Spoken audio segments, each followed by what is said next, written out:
Hey! Oh! The woman fell to the ground. Her eyes turned white, and bubbles formed from her mouth. Did she get bitten already? Zell! Bash exclaimed. Roger! In response to Bash's words, Zell danced right above the injured woman, as usual. It was an act that would be frowned upon if performed among fairies, but if done over an injured person, it was an admirable medical procedure. The woman's body was quickly sprinkled with fairy dust, and her wounds healed in an instant. The torn fingers, scratches all over her body, large gashes on her neck, shredded wing membranes, and the cruelly crushed eye were all healed within seconds. Zell descended to the ground and circled around the woman. Then, when she saw that there was no trace of a spider bite on her external wounds, she turned back to Bash. It doesn't seem like she was bitten. The wounds are a bit deep, but nothing serious, and it seems like she just passed out due to a nervous attack. I see, for Bash, this was the demon beauty he had finally encountered. He had Sequence's permission to keep her. He didn't want her to die in a place like this. Is she going to be my wife? But even so, she was hotter than a biscuit. She wasn't as voluptuous as a succubus, but she had a slender figure overall. Her arms and legs were quite large and plump in proportion to her body, and she had long, sharp claws. Some of her nails were broken, as if she had fought a tough battle. Her hair was as disheveled and unkempt as any of the women he had seen lately. Demons usually had beautiful hair, perhaps due to their motto of being elegant on the battlefield. But it was normal for a warrior on the battlefield to have messy hair.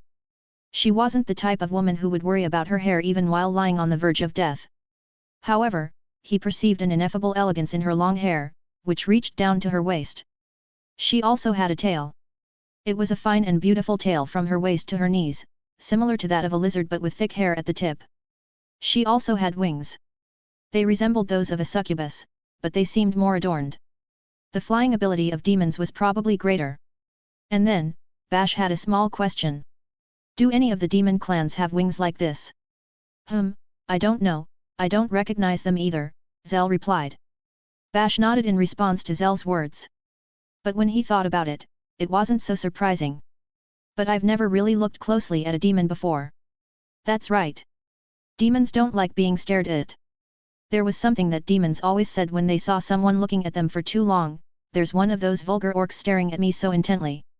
Demons looked down on orcs and fairies, but perhaps it was because they were a race that didn't like being looked at in the first place. It was said that individuals of some races would start fights if stared at for too long. Beastmen, for example, were one of those races. Many demons had special magical eyes, so it wasn't uncommon for prolonged staring to be considered aggression. Furthermore, as far as Bash knew, there were many types of demons. The most common was the lesser demon with brown skin, but there were also higher-ranking ones with blue skin and multiple eyes. Demon aristocrats, even though they shared the same family name, looked completely different from each other. It wouldn't be an exaggeration to say that there were as many different appearances of demons as there were names. It was not surprising that there were unknown subspecies among them. After all, Bash was not familiar with their appearances. The important thing was that the woman in front of him was extremely beautiful.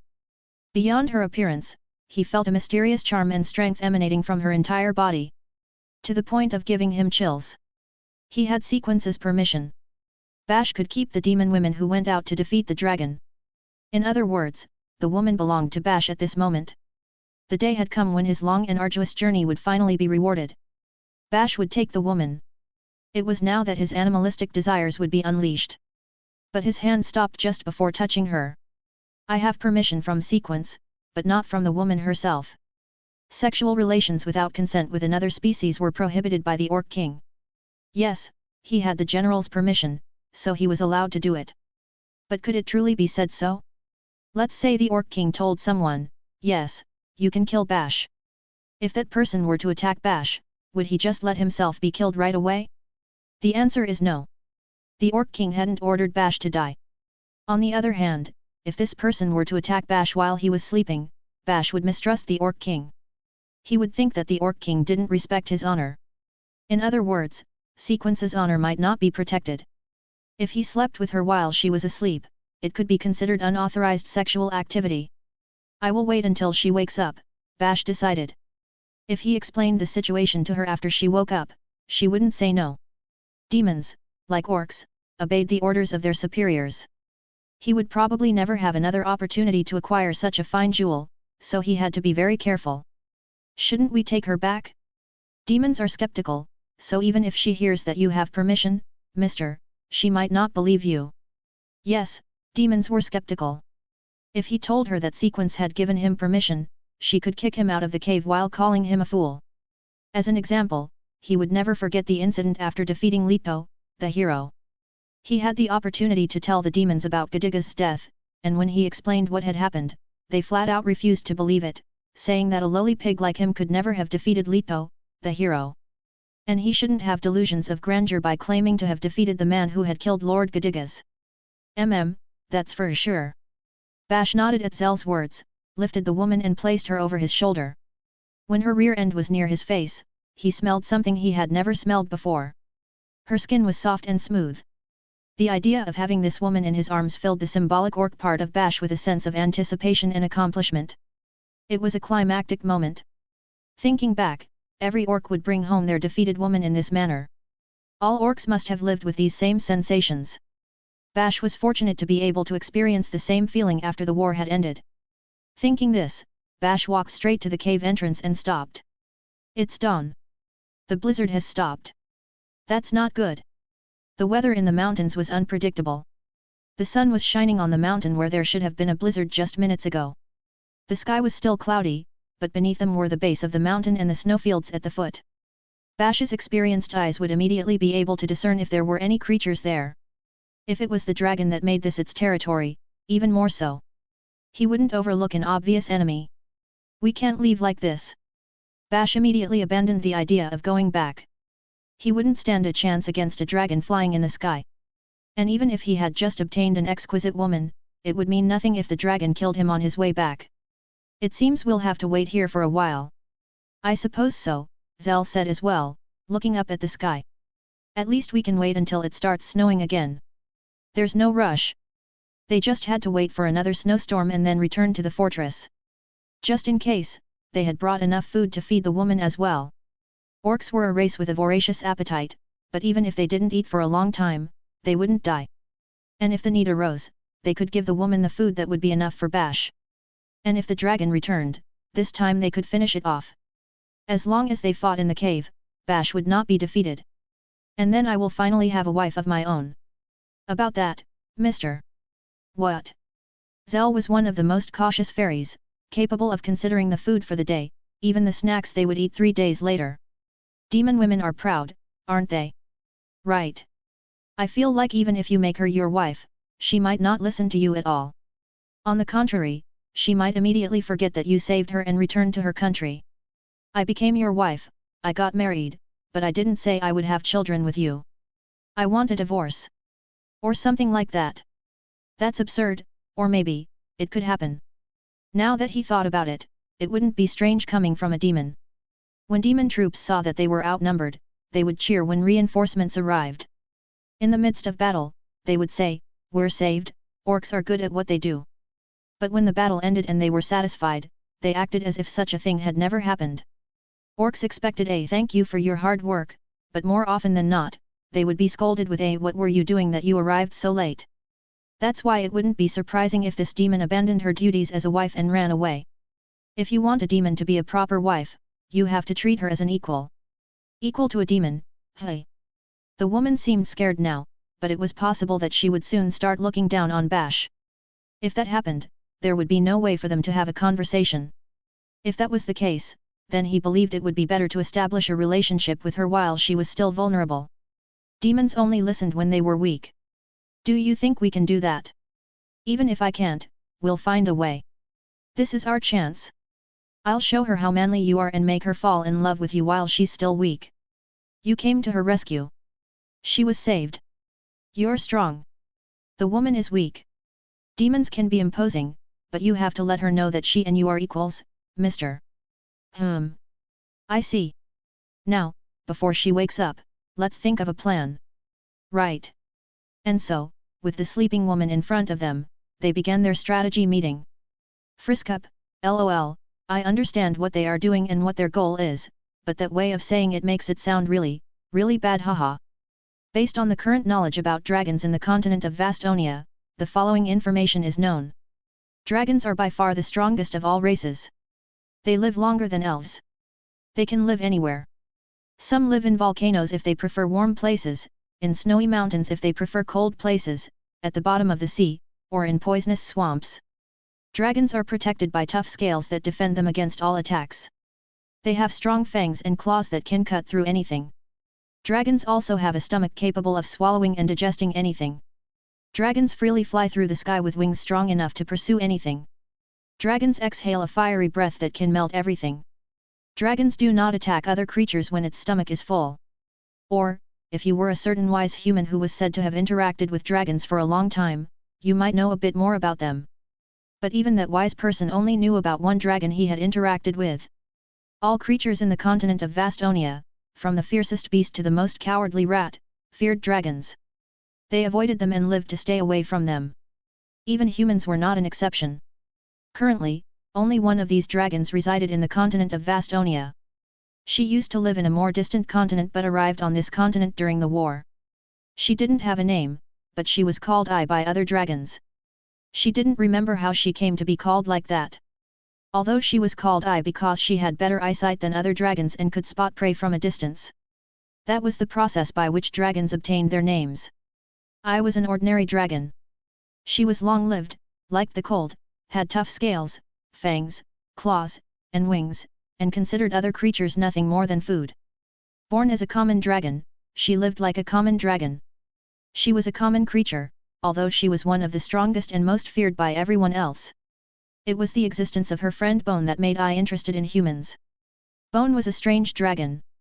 She was very interested in humans and enjoyed talking. I was always listening to Bone's stories, but she was more interested in Bone herself. You can be sure that I liked Bone very much. She had no interest in humans, but when she saw Bone talking about them, she felt happy. One day, a small human took Bone away and returned as literal bones. Dead. When Bone died, I became very sad. Unable to suppress her feelings of sadness, she went around killing and eating the humans who had been the cause of Bone's death with a strong desire for revenge. When the sadness and the desire to kill faded away, I had doubts. Why was Bone so interested in humans? What was so interesting about them? She felt curious. However, when she approached these people to observe them, they attacked her. Although she had no intention of killing them, it was natural since she had already killed hundreds of them. So, in the end, she roasted and ate them. Once she took one and played with it, but it wasn't particularly interesting. She had no idea why Bone was so obsessed with them. I was disappointed and fed up at the same time. Humans were not good enough for her, but they harassed her every day. When she hunted for food, they attacked her. When they offered her food to reconcile with her, she found it bitter, and when she frowned at the taste and put a strange net on her face. She killed them every time and set fire to their houses to scare them, but the harassment didn't stop. Lately, they had even invaded her nest. She thought she had had enough of humans and considered changing the location of her nest. But if she disappeared, they might think she had escaped. That would be a nuisance. However, trying to destroy the human nest was a hassle every time. They hid at the back of their nest. What should she do? Just as she was thinking about that, a green human invaded her nest. Dragons were the strongest creatures. That's why I had never once felt a sense of danger since birth. This wasn't limited to I alone. Most dragons never felt threatened, not even once before they died. Their scales protected them from all kinds of attacks, and their strong stomachs could digest poison. Their lives were never in danger. If there was any danger, it would only be during territorial disputes with their kin. If dragons fought each other, they would get injured from the attacks of others. However, they usually didn't trespass into the territory of other dragons, and if they did, they rarely fought to the death. They typically reigned as the strongest during their long lives and then died of old age. So when that green human crawled in, I thought lightly, here they come again. However, it didn't matter if it was just one. When the others were in that narrow passage, when she breathed out her fire breath, it was over. Yes, as unlikely as it was, the humans had somehow created a small entrance to I's nest. They entered through the back of the nest via that passage and attacked her while she was sleeping. But when I woke up and became furious, they scattered like panicked rats and ran towards a narrow passage that she didn't recognize. That's when she exhaled her fire breath against them, and more than half of them died. Some were still alive and ran out through the narrow passage, but she pursued and burned them to death. It was a real nuisance. So she wasn't surprised that the green one was still alive after breathing her fire at him. Because he was only half alive before. But, anyway, he would probably come back through the narrow passage as before. If not, she could breathe her fire again.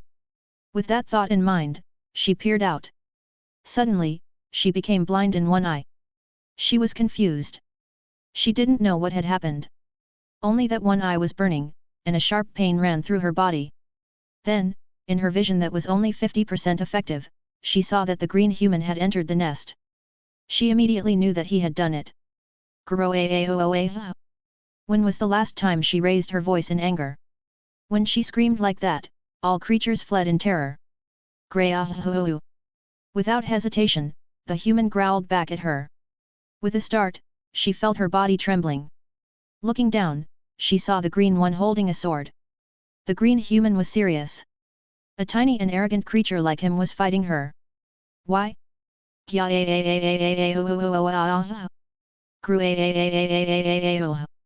She put more strength into her legs than usual, restrained herself, leaped, raised her right arm, and swung it towards the green human.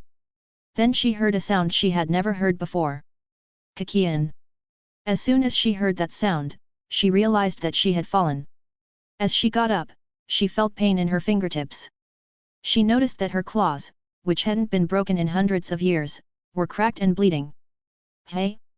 I have a feeling that something is wrong. But years of experience had disproven that thought. There was no way she, a dragon, could be killed by a single human in this manner. It had never happened before, nor had she ever imagined it. So she never thought it could happen to her. She had no idea she was in danger. But after a few minutes, she finally realized. I can't win? In just a dozen minutes, her body had been devastated. Claws and fangs were torn out, her throat buzzed from exhaling too much fiery breath, scales were missing all over her body, her neck had ugly wounds, and the blood spilled around her had drained the strength from her body. The tiny green human was overwhelming. He had withstood all her attacks, shattering her claws, fangs, and scales. And now he looked at her with the most terrifying face she had ever seen. Will I die? Those were the few instincts that remained in the dragon. The survival instinct that all living creatures possessed. A sense of danger, which she had never felt once in her entire life. When it took over her entire body. What? I escaped. Don't let it escape. Go after it. The green human pursued her. A smaller, brighter human was with him. They were very fast. It seemed like they were going to kill her. Their intent to kill was incredibly powerful. It didn't surprise her. This thing was here to kill her. There was no reason to let her escape. I fled. She felt pain in her chest, likely from exhaling too much breath. She couldn't run properly, probably due to her injuries. She couldn't even fly out of the nest, despite spreading her wings. Her wings had been pierced in the previous fight. The only way to escape was to roll down the slope. But it was better than being caught. She ran, and she would keep running for as long as necessary. At some point, I stopped.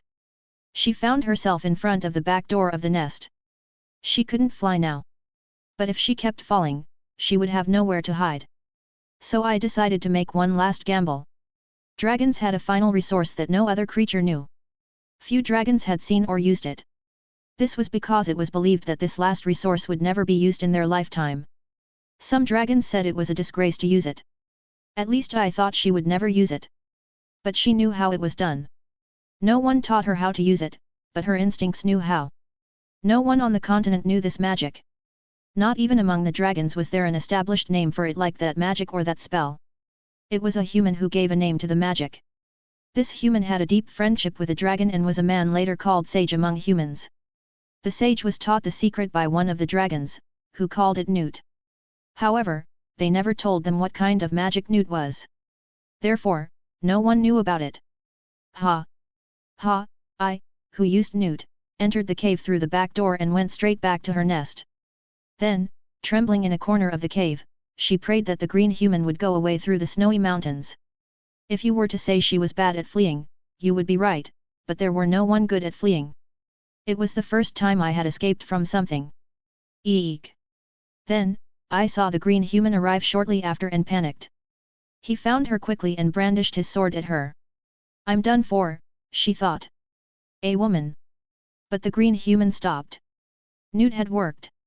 That's what I thought and, with all her heart, she uttered some words of humans that she didn't know very well. Help. Help me. Please, don't kill me. Those were the words she had heard the most in the past 2 years. She understood the meaning of them, of course. She hadn't practiced them, but they came out of her mouth easily. This must be the power of Newt. She's a survivor from the extermination squad.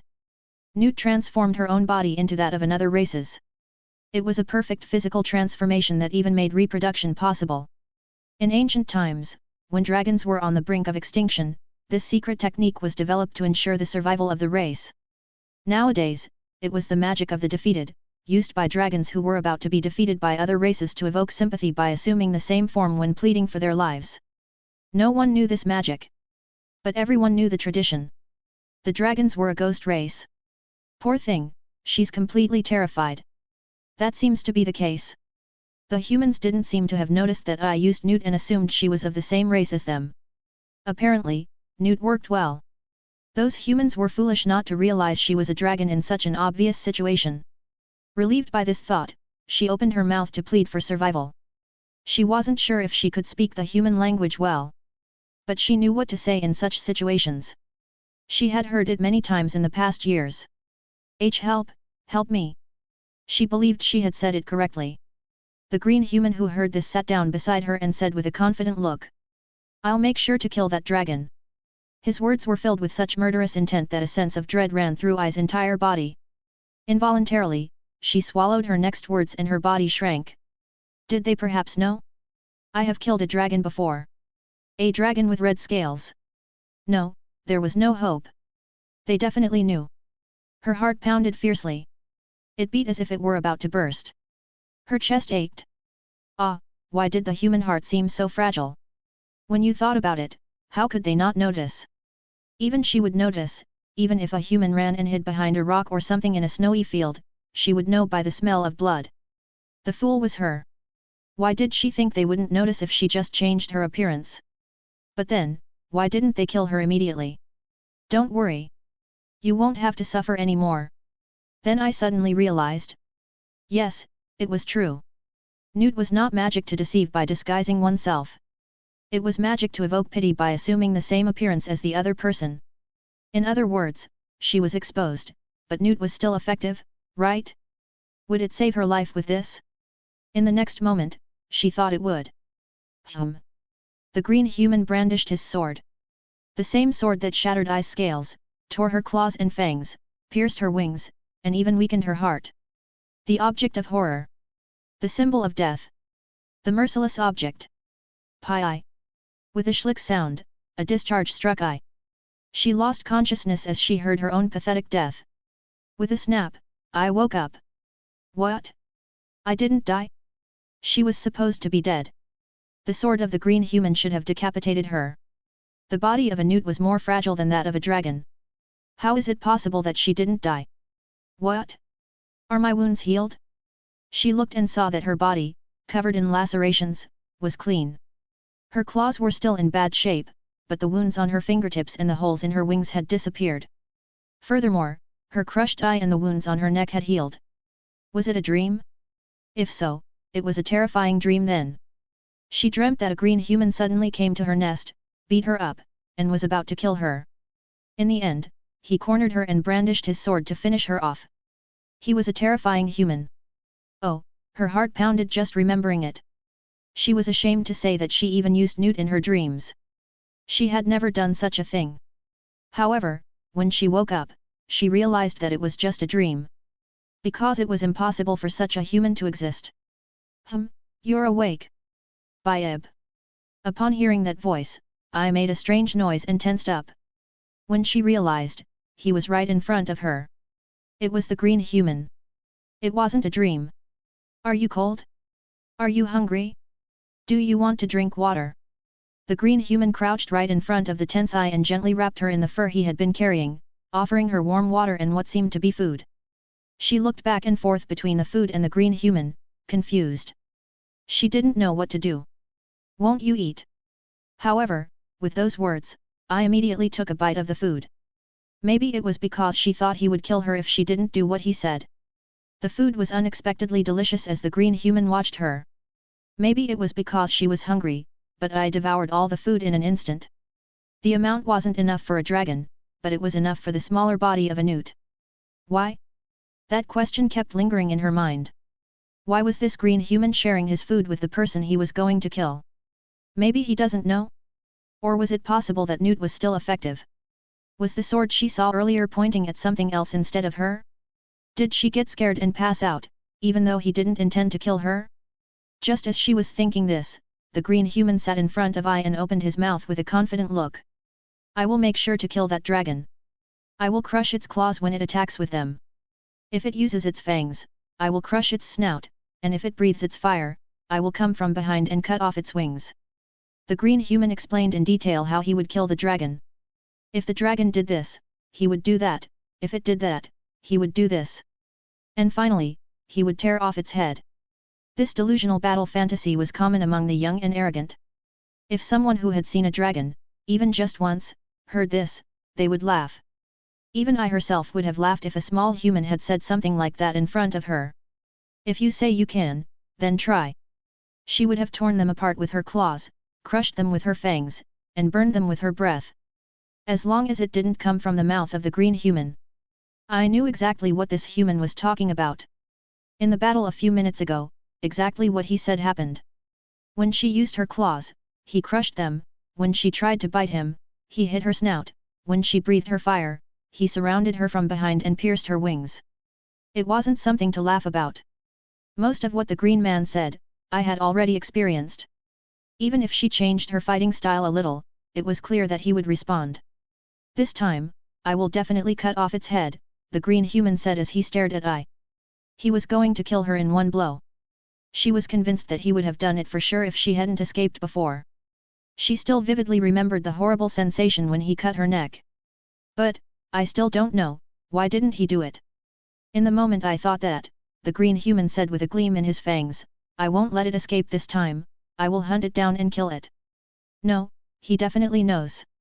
I felt her body trembling against her will. His words exuded determination.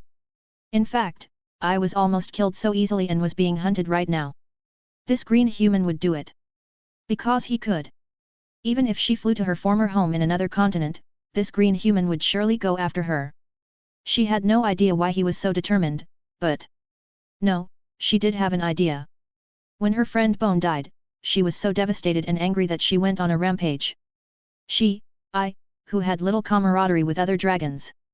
It was natural for humans, who acted in packs, to become angry.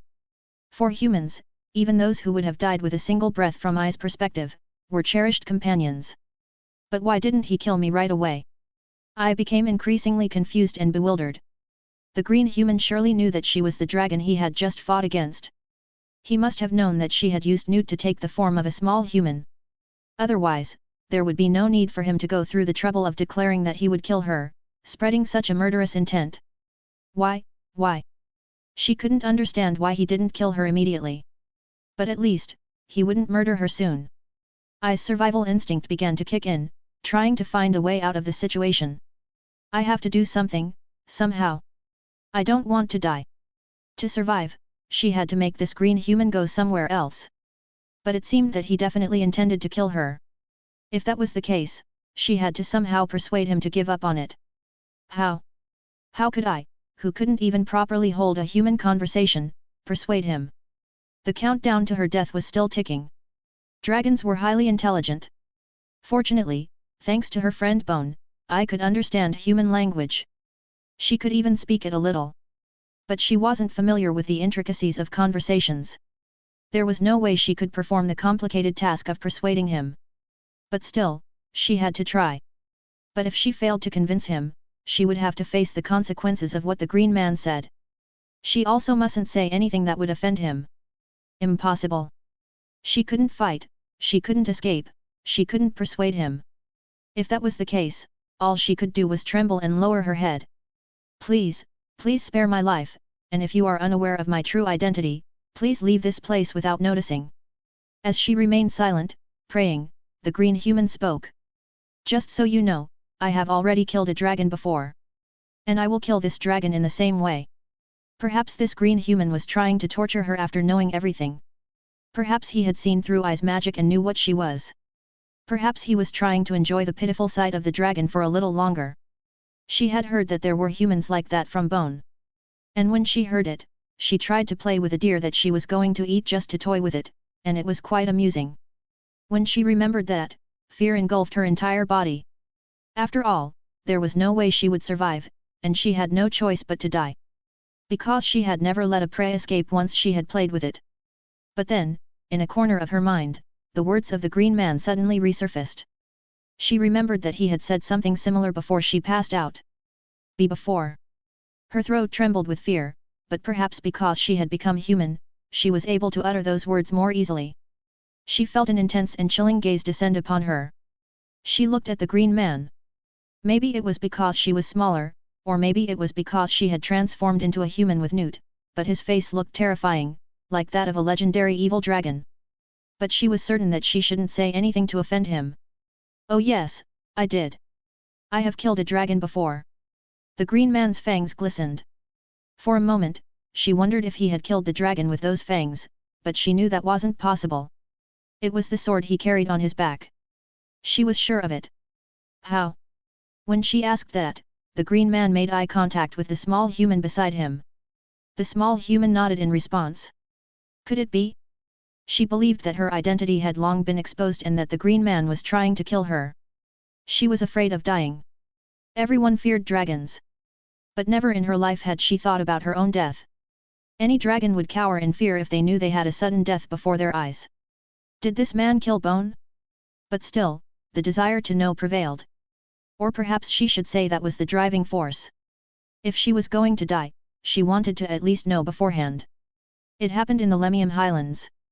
And then the green man began to speak.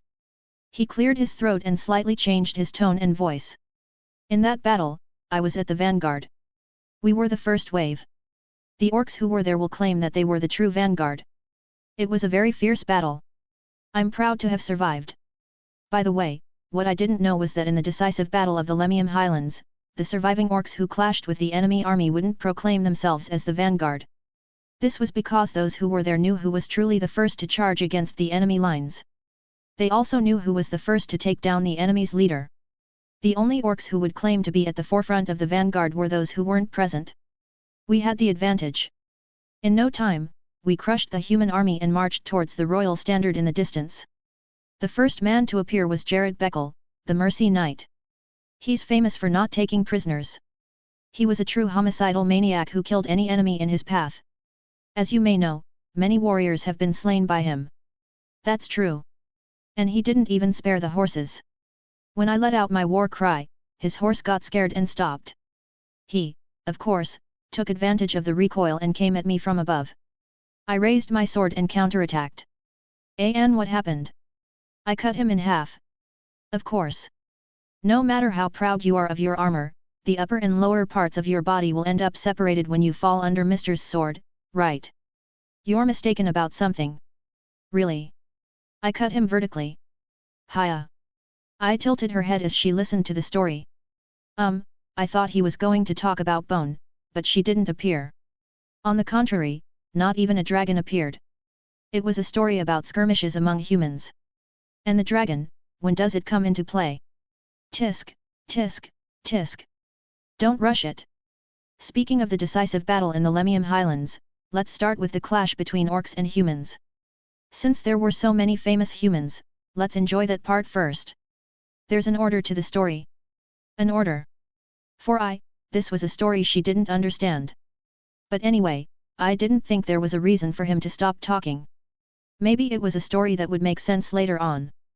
Bone also told her many stories, but there were some that she wouldn't have understood without the preamble. It must be that. I see.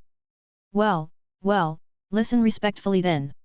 All right, mister, please continue. Right, after defeating Jarrett.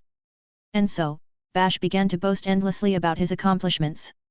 If there were young orcs here, they would be envious of him. For the dragoness, it was a strange moment, unlike anything she had experienced before. Every few decades, a dragon would lay an egg. The hatchling that emerged from the egg would be raised by the mother dragon until it was capable of flight. It was shortly after learning to fly that she met Bone. After leaving the nest and separating from her mother, she didn't know what was right and what was wrong. She had nowhere to go, but as a dragon, she flew eagerly through the sky. Dragons flew like that, and when they grew tired or found a comfortable spot, they would build a nest there. They did it instinctively, even if no one told them to. I was no exception. She found a comfortable spot and decided to make it her nest. But what was comfortable for a dragon was also comfortable for another. The place where I wanted to nest was Bone's territory. Dragons were territorial creatures. Normally, before entering another dragon's territory, they would detect their scent and avoid it. I was still young and didn't realize this. That's why a certain incident occurred. Accidents happened quite frequently to dragons, especially to young ones. When a dragon entered another dragon's territory, there were two possible outcomes. One was that it would lead to a territorial dispute. They would fight, and the winner would take control of the territory. The other outcome was that they would become mates. If the dragons were of opposite sexes, they would live together for a while and have offspring. Once they finished breeding, the male would leave the territory. Only these two things could happen. However, when I entered Bone's territory, neither of these situations occurred. To her surprise, Bone came to greet the foolish young dragon that had entered her territory. It wasn't a violent encounter but a gentle conversation. I have been living here for a long time. Let's get along. Ignorant I listened to this and responded with a greeting, saying, yes, I look forward to living with you. She didn't have any other thoughts than that. Or perhaps Bone did nothing upon realizing that I wasn't hostile.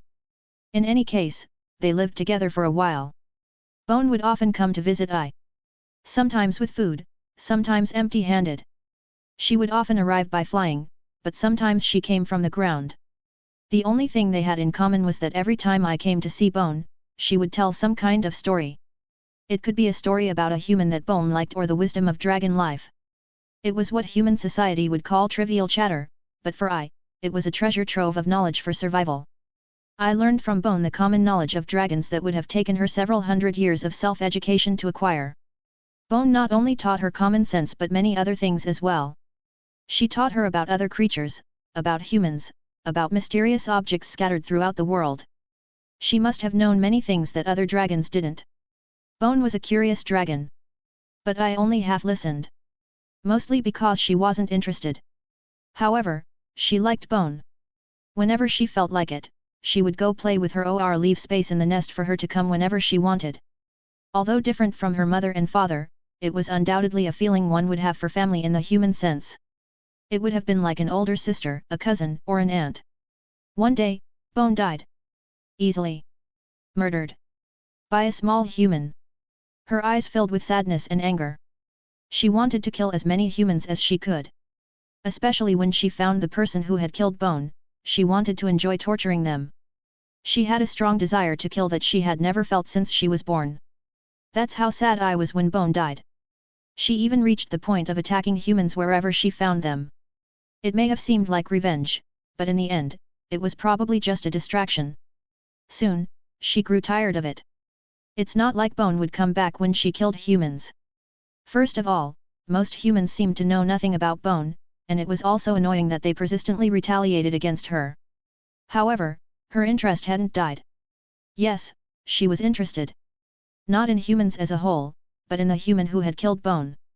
She wasn't actively searching for them, nor did she believe she would find them. But today, she had found him. And when she did, he proudly told her the story of how he had killed Bone. I couldn't imagine how she would feel upon hearing that story. I had just come face to face with Birmingham, the Black Chief, when it appeared. Somebody said, "Look up there." I looked up, and there was a majestic figure, a dragon with shining red scales, breathing fire and spreading fear and death.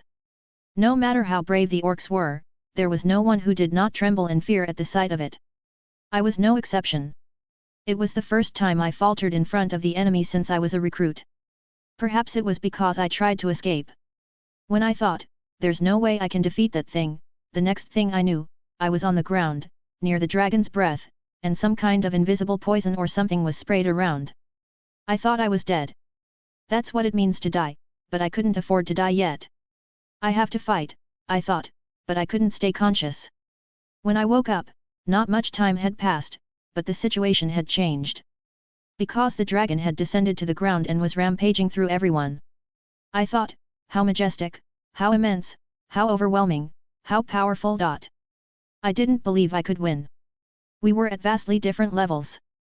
But I took my sword and walked towards the dragon. Why, you ask? It's obvious. I am an honorable warrior. I am a proud orc. I thought I should not die running away, I should die facing it. That's how an honorable orc behaves. When I stood in front of the dragon, I saw its eyes meet mine. I raised my sword and let out a cry, a battle cry. I may never have shouted so much in my life. From that moment, I focused solely on it. Its claws would tear my flesh and armor at the slightest scratch, and its fangs would split me in half with the slightest graze. Not to mention its breath. It was deadly. I saw my chance to win when I struck its neck. When its scales fell off and blood spurted, I knew I could strike that spot. I didn't think I could win. I just thought I could cut it. The dragon must have noticed. The more I focused on its neck, the harder it became for me to approach the dragon. If the orcs, ogres, and demons hadn't surrounded the dragon, I would have surely died, or the dragon would have escaped. I crushed its claws, crushed its snout, dodged its breath by rolling, and I stabbed my sword into its neck. I remember the feeling when I did it. I remember the light in the dragon's eyes as it looked at me. I kept looking at it until the light went out of its eyes. I don't know what the dragon was thinking. But it seemed to me that there was a hint of admiration in it. It's as if it was saying, you should be proud of yourself for defeating me. At the same time, cheers erupted around me. Not just orcs. All the demons, ogres, and everyone who fought with me showered me with praise. Those same proud demons and ogres. I have never felt such a sense of accomplishment and honor. That is pride, that is honor. If I had not been able to kill that dragon, I would not have been given the title of Orc Hero. Fighting and surviving the dragon is my greatest honor. I listened in silence to Bash's story. The death of Bone, who was like family to her. Bash's story was about his deadly battle against a great dragon. I opened her mouth to look at Bash, who proudly boasted about defeating the dragon and earning great honor. And then, Bash looked at I as if she was amused by his words. And then, what? And then what happened? Bash looked at Zell as if slightly troubled by I's comment. Zell whispered something in Bash's ear, and Bash murmured, oh, and continued talking. Then the human army charged at us, and the close quarters combat began. Amidst all this, I heard this voice in my ear, the main demon camp is being ambushed, and when I heard that, I listened to Bash. Even though the flow of the conversation had nothing to do with Bone, I continued to listen. She simply listened to what he was saying. She understood the words. She grasped their meaning and content. However, I keep listening to Bash. I prepared to die in a hole in the ground. I was facing the great elven archmage, but I was alone, and my enemy had friends on the other side. From outside the hole, I could see the lights of magic flickering, as well as the furious voice of the elf. I knew they would soon find me, and the elf would quickly heal her wounds, restore her magical powers, and hunt me down. But then a miracle happened. A fairy came to rescue me in the midst of the firestorm. Yes, that's me. Bash's story didn't end there. It went on and on. I urged him to continue. Every time Bash tried to finish his story, I would say, and then, or what happened next, and wouldn't let him finish. And then, after healing my wounds with Zell's powder, I broke through the elf siege just in time and escaped. Bash's boasting was not as extravagant as orc boasting. Orc boasting was essentially a form of exaggeration. It was a common narrative technique to exaggerate one's own achievements and belittle the opponent. Orcs made themselves appear more grand by referring to small lizards as giant dragons or calling hard-fought victories after clumsy brawls easy, or declaring the female soldiers they acquired as the most beautiful women of all time. But Bash didn't need to do that. Bash had already defeated a huge dragon or those hailed as heroes in many countries. While they may not have been the most epic battles, they were still formidable enemies that could hunt down a warrior like Bash. Speaking the truth made Bash seem even more impressive than he already was. There was no way to improve upon his general boasting techniques. Furthermore, Bash didn't have any episode where he acquired a woman to reinforce his boasting. Therefore, when Bash spoke, he naturally focused on other things. In other words, the content of the battles. It is a great honor for me to have fought and survived Thunder Sonia. And Bash always ended his story with these words. The deep emotion and pride in his voice sent shivers down the hearts of those who listened. Pride and honor. That was more than enough to make one realize how important it was to the orc race. His stories may not have been enough for orcs, but that didn't matter to the dragoness. And then, listening to Bash's story, I recalled the way Bone spoke. The stories were simple and explanatory. They were so straightforward and explanatory that it was hard to see what was interesting about them. It was like a teacher talking to their students, the kind of story that made you sleepy and drowsy when you listened to it. Of course, the battle didn't end there. Yes, what we saw upon our return after narrowly escaping the battle against the great Archmage Thunder Sonia were not the reliable walls of that impregnable fortress. It was fire. When we returned to camp, the main camp had already been attacked by the elves and was in a state of destruction. Compared to Bone, Bash's tone of voice was filled with realism. He spoke as he saw, heard, experienced, and felt. Additionally, thanks to Zell's frequent interruptions, it was easy to understand the climax of the story. It was the first time she was entertained. In summary. Interesting. What's going to happen next? I was having a lot of fun. So, what happened next? This is the end. The war is over. We lost. Yes, we lost. Bash's story continued until the end of the war. The last part of the story was a bit blurry, but I enjoyed it enough. She indulged in Bash's heroic tale to her heart's content. The end, hey. Reaching the end was sad, but it couldn't be helped. Bone also used to say that a story had to have an ending. But the story was good enough.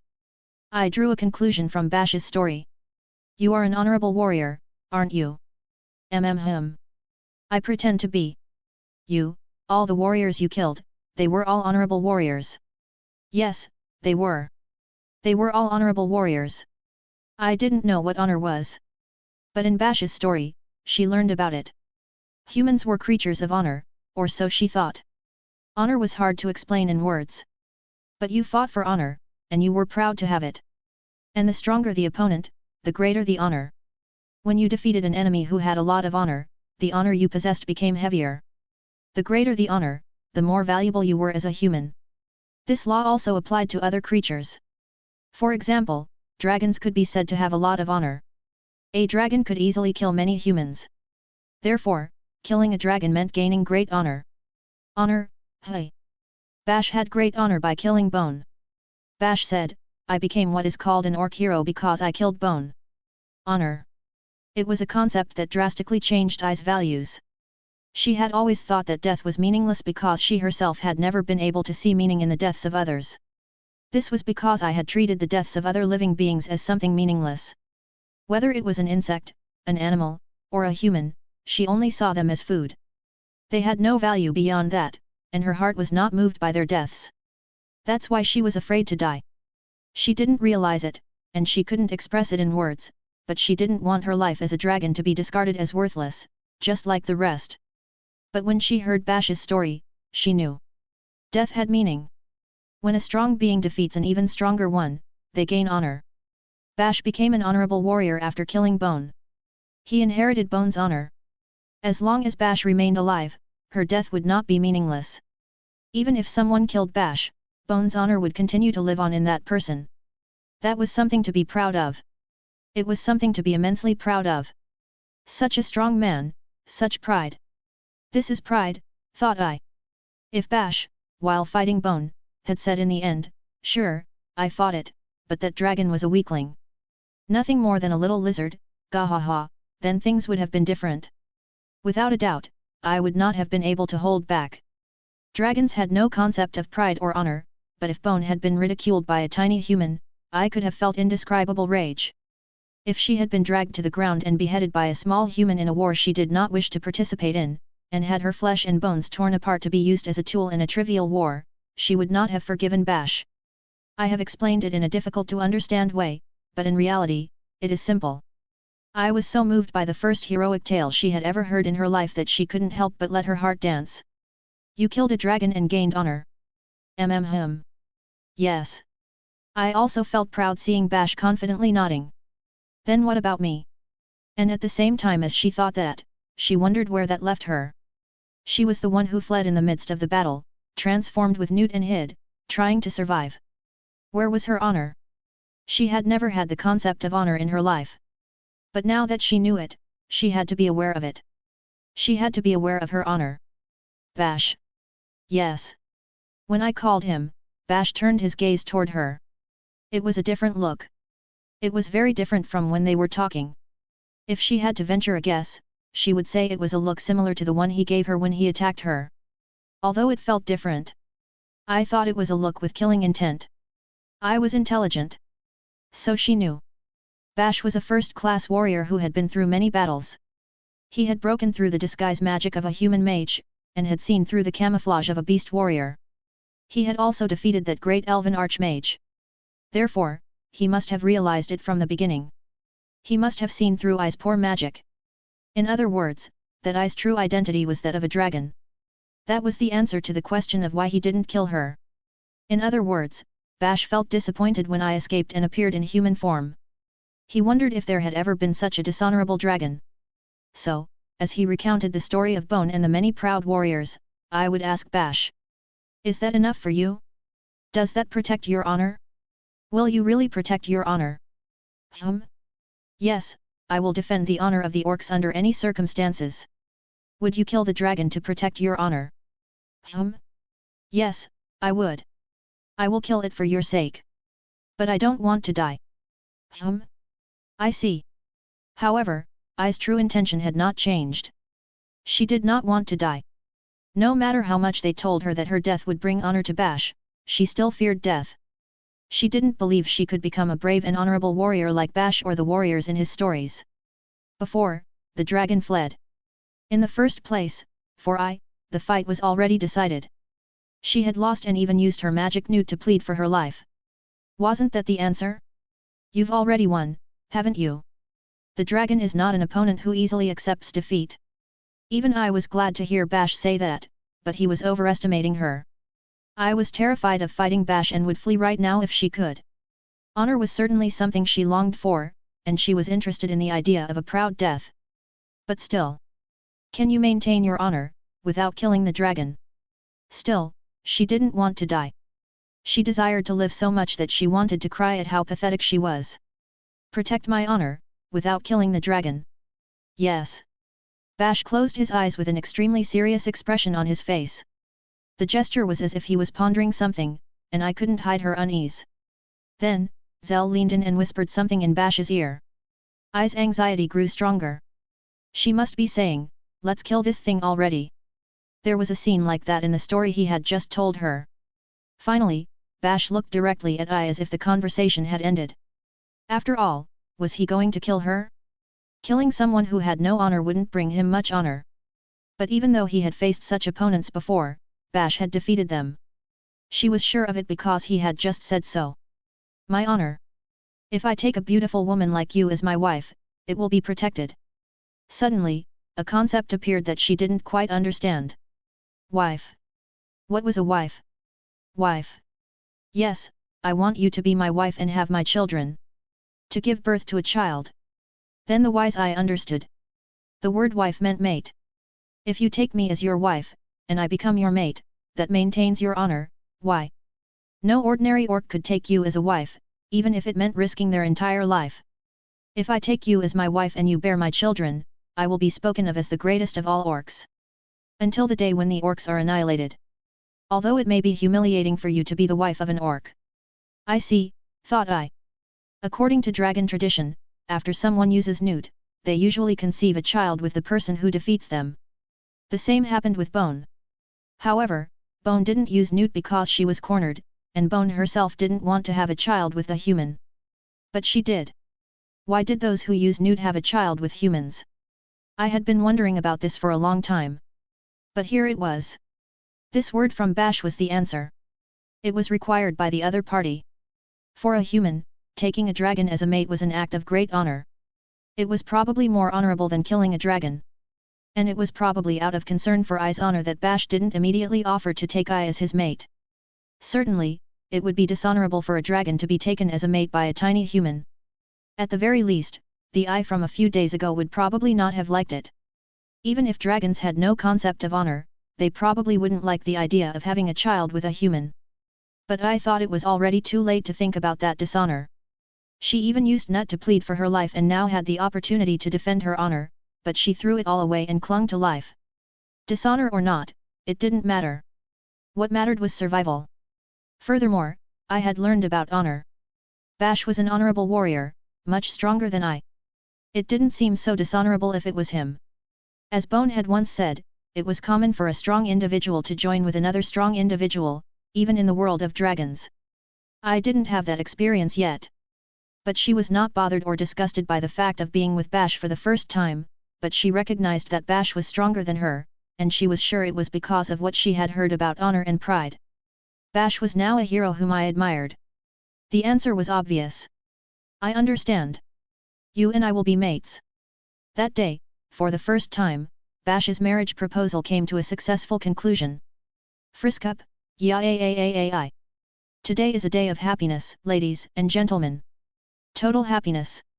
And anyway, who is that half-dragon half-human child that was mentioned? Only questions remain.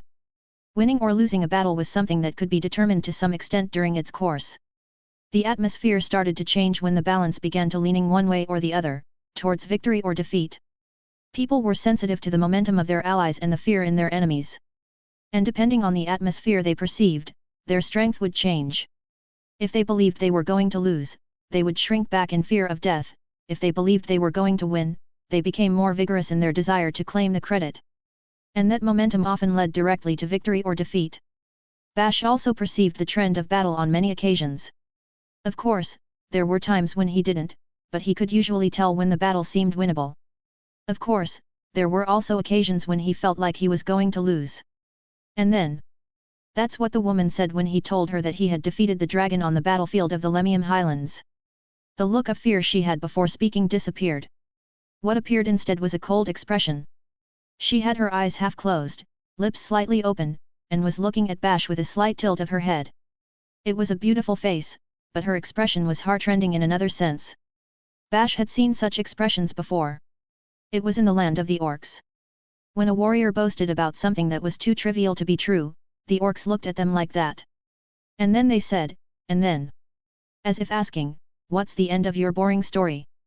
The words spoken by the woman were exactly the same. He didn't expect such an indifferent reaction when he told her about how he killed the dragon. He had no idea how the demon woman would react, but he thought he could at least evoke some kind of emotion. He didn't know if that emotion would be astonishment or rejection. So, what happened next? Bash was impatient.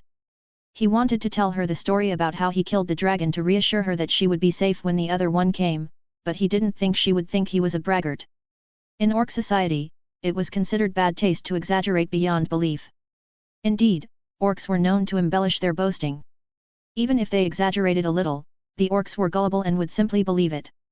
In any case, most of the time, the one telling the story also believed it, so it wasn't deceitful. However, excessive exaggeration made even orcs suspicious. Is that really possible? When they start to suspect, the enthusiasm of those listening to the story quickly cools. If that happens, it will be nothing more than a lie. An orc who tells a lie that does not correspond to their ability is exposed. Conversely, the fact that they think you are telling a lie, even if you are telling the truth, is evidence that they do not believe in your abilities. For orcs, for whom fighting is supreme, there is no greater humiliation. Then the human army rushed us and the close combat began. In the midst of it all, I heard this voice in my ear, the demon's main camp is being ambushed, and when I heard that, Therefore, Bash recounted the story of his battle, following the story from the defeat of the dragon. Starting with his battle with Leto, the hero, and the fierce battles that led to the end of the war. It was a boastful story that he rarely told. Zell ended up more excited than the other woman, marveling at what she didn't know and adding to what she did. Hence, it could be said that the boastful story had a very realistic feel to it. The end, hey. But still, the woman's attitude was cold. All the warriors you killed, they were all honorable warriors. A face that showed no emotion, words without intonation to which even an ogre who couldn't speak well would have put a little more expression. It wasn't a joke. There was no doubt that she saw Bash's story as completely inconsequential. All those warriors you defeated, they were honorable, well, good for you, right? And? What's the end? Did you wake up then? Yes, there was no end to Bash's story. The greatest climax of the story was missing, the rape of a woman. After the end, he couldn't say anything more. No matter how realistic the boastful story was, it still only scored 50 points. If the death of the dragon was given a perfect score of 50 points, the remaining battles would only give 40 points at most. Thunder Sonia would have given him 48 points. From the middle, it was difficult for Bash to talk about it. He was more than a little angry that his boasting had met such a cold response. Boasting was supposed to be a way to reaffirm self-confidence, but gradually, he was losing that too. The fact that he was a virgin weighed heavily on him. This was also the reason why Bash rarely boasted in the orc country. He feared that this would happen. Will you really protect your honor? Hey! The demon woman's cold gaze made Bash flinch. The reason they were talking like this was probably because she was obliged by being rescued. If not, she wouldn't have spoken such emotionless words.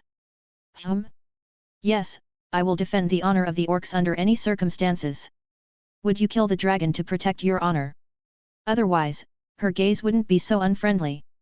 She wasn't interested in Bash. She didn't believe he was worth her disdain. Yes, I would. I will kill it for your sake. I don't want to die. I see. The reason the conversation wasn't going well was probably that she wasn't really listening to Bash's words. Bash didn't understand the subtleties of conversations, but he could feel them somehow. This demon woman was somewhat distracted, not even looking at him when she listened. No matter how much Bash and Zell tried to encourage her, she didn't give a single word of encourage. And the tense atmosphere emanating from the woman, an air of intimidation. It was something he often felt when facing high-ranking demons or succubi. He supposed that she saw him as nothing more than a humble creature occupying that space. Internally, she must have been thinking something else. Before, the dragon fled. You've already won, haven't you? The dragon is not an opponent who accepts defeat so easily. The woman seemed to think that Bash drove away the dragon to avoid facing it. It must be because she didn't trust Bash's strength. That if they fought, she would probably get involved and die this time. Nothing Bash had said before had resonated with the woman. She thought all those days of fighting, all those fierce battles, were completely false or inconsequential. It must be humiliating. Can you maintain your honor, without killing the dragon? Protect my honor, without killing the dragon? Yes. Bash felt like she was telling him to run away from the dragon and protect his honor in another way. If another orc in his homeland had said this, Bash might have gotten angry. He would never think of running away from a fight. Bash was an orc who valued battle and honor. He was proud of his strength and being called the Orc Hero. He wouldn't forgive his opponent for insulting him. First, he would kill the dragon as he declared, then he would beat the one who insulted him until they were unconscious. My honor. But what he had in front of him was a beautiful demon woman. Bash, of course, thought it was important to protect honor and pride. But more than that, there was something he wanted to protect, or rather, get rid of.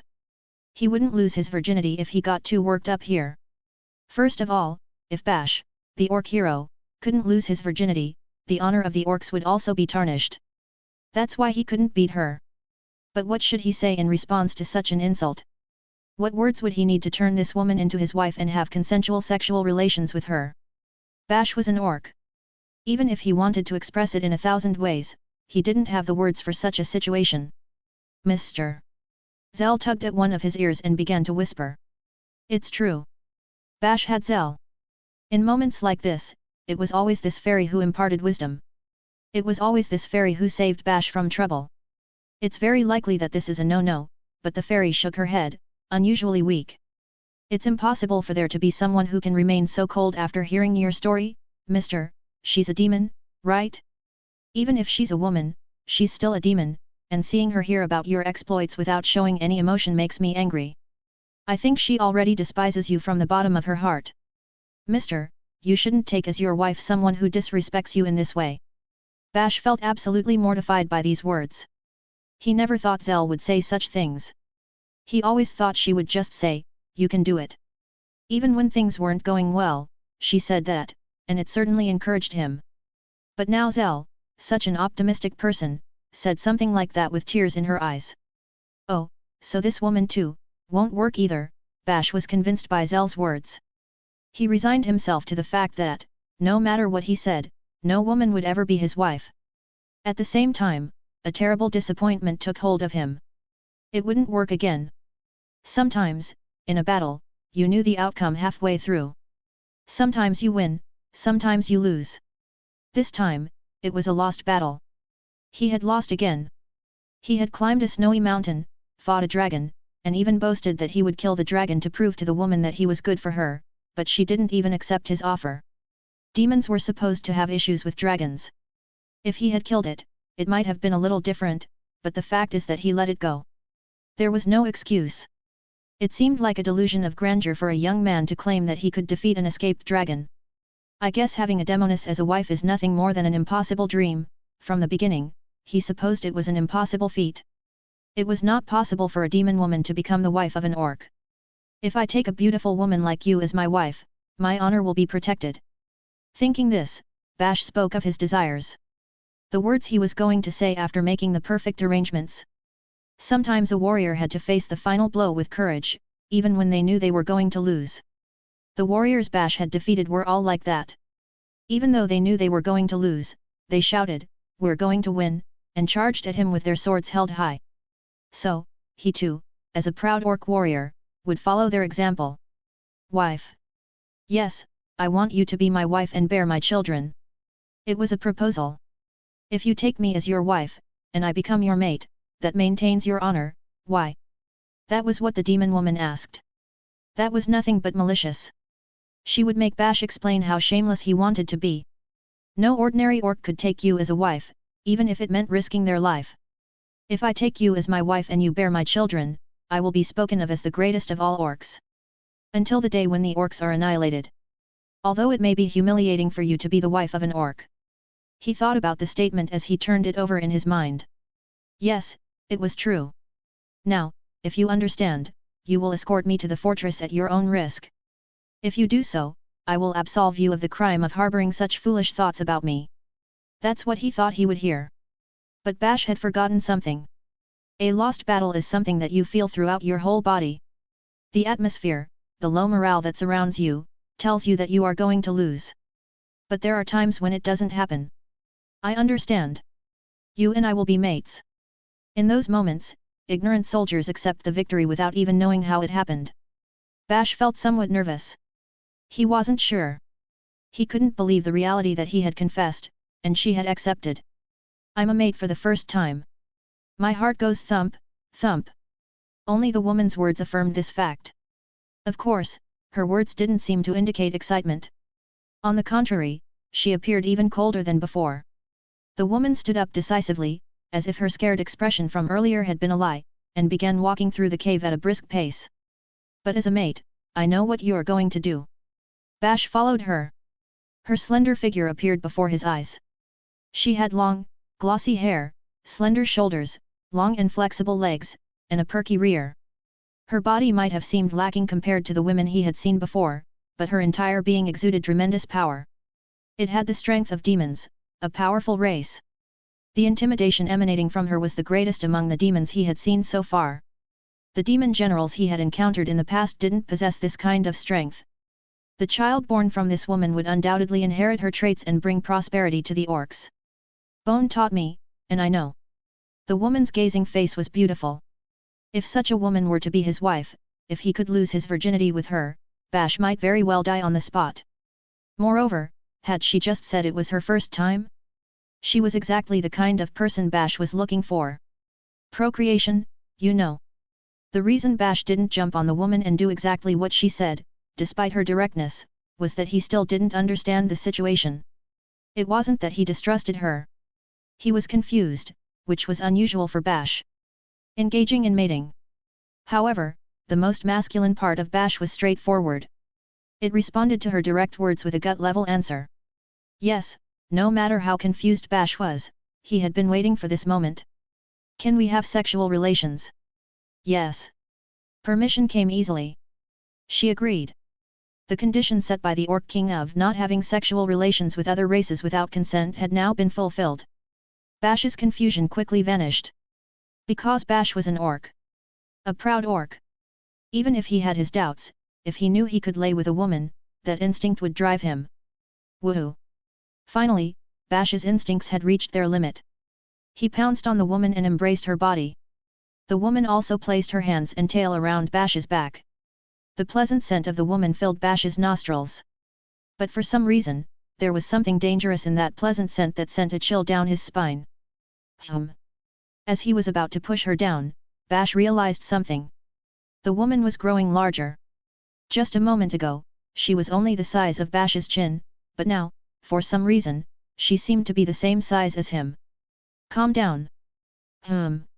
When he tried to push her down, she didn't even flinch. On the contrary, the woman was growing larger. Her beautiful face gradually became pointed from the nose. Her soft body was covered in scales. The sharp teeth that used to line her mouth became longer and sharper like blades. Child, I can't. Child, I can't. I will do it before you do. Soft, cozy, warm place, good. We need a warm place to live.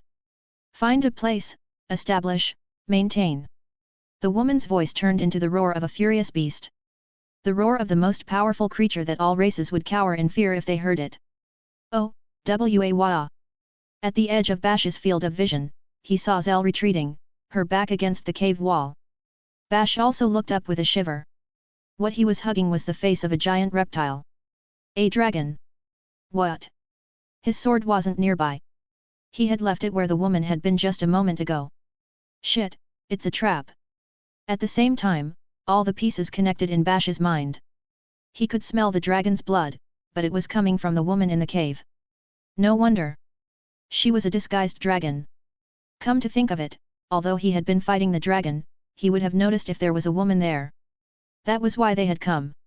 When she heard about the death of the other dragon in Bash's epic saga, the woman's demeanor didn't change at all. Of course, she wouldn't admire him for killing one of her own kind. She must have been struggling to suppress her anger. Moreover, the woman had accepted his proposal too easily. There was no reason for her to accept. So why? It was for this moment. They said dragons were cunning, but all of it was to kill Bash. The dragon disguised itself as a woman and waited for the moment when Bash let his guard down. Damn it! Bash's body was tightly gripped by the dragon. The tip of its tail was wrapped around his legs, and he couldn't move a muscle. He couldn't escape. Although Bash was one of the most powerful orcs in the world, he was no match for a dragon. The dragon's enormous fangs loomed in front of Bash's eyes. If it came to this, Bash prepared for death. He thought it had already cornered him. He hadn't wanted to let his guard down. But even so, the dragon was several steps ahead of him. It had tricked him by taking the form of a woman. Is this my end? But he was in a cave. If Bash had seen through its disguise and killed it, he would have won. The dragon had also taken considerable risks. It had done everything it could to keep its true nature and anger hidden so its true identity wouldn't be revealed. Bash must have noticed. In other words, it was a close match. So he had no choice but to admit defeat. The dragon's tongue licked Bash's face. Its rough tongue scraped against his cheek. But the fangs didn't pierce him, and the flames didn't scorch him. The fishy smell, though sweet, stimulated Bash's nostrils. Kurururu. Instead, the dragon rubbed the tip of its nose against Bash's face, emitting a slightly sharper sound, not too different from a roar. Bash's lips opened, and blood began to flow. If it hadn't been Bash, the flesh of his face would have been torn off, and he might have died. But it was weak compared to claws, fangs, or its breath. Would it enjoy watching its opponents tremble in fear as it tortured them before they died? Egg coming soon. Until then, keep building nest. It was a growl that even a bugbear would probably lose its hide and flee from, but Bash faintly heard something resembling a voice. However, there wasn't enough space for Bash to fully hear what it was saying. The dragon released Bash. Its tail also let go, leaving him free. Bash immediately tried to put some distance between them. Finding a gap, he attempted to reach for his sword. But by then, the dragon was also about to turn on its heels. Honor, protect. The dragon dashed away. It was light for its enormous body, but with steps that oozed the strength and bravery of the most powerful creature on the continent. Dudun, dudun, enormous vibrations shook the cave. The dragon dashed away. Frisk up, people, get off the internet. I want to be alone. And there they were, Bash and Zell, with puzzled faces. Outside the cave, the sky was blue. Apart from the occasional sound of the wind, everything was calm. The dragon was visible in the distance for a while but soon disappeared into the horizon. There were no signs of its return. What does all this mean? It was Bash who spoke those words. He didn't ask Zell, he just couldn't help but say it about the strange event that had just occurred. Oh, well, right. Hey? Let's see. I think I've heard a legend that says dragons can transform into humans. When the dragon realized it couldn't win against you, mister, it quickly disguised itself and deceived you into thinking it was a human, and then it managed to escape. This was almost the same as what Bash had thought. Why didn't it kill me? The dragon understood your words. It was listening to what you were saying, mister, and I think it got interested in the word honor towards the end. Even the last word sounded like honor. It sounded like it were saying something like, I will protect your honor. So, as the person who cornered it was a first-rate warrior, the dragon respected your honor and let you live. Wait? Would a dragon do that? Really? I see. So, dragons are creatures that value honor too. The dragon boredly listened to Bash's story from beginning to end. But it wasn't that it wasn't listening. Neither of them knew the truth. But the beautiful woman who had been there a moment ago was already gone, and so was the dragon.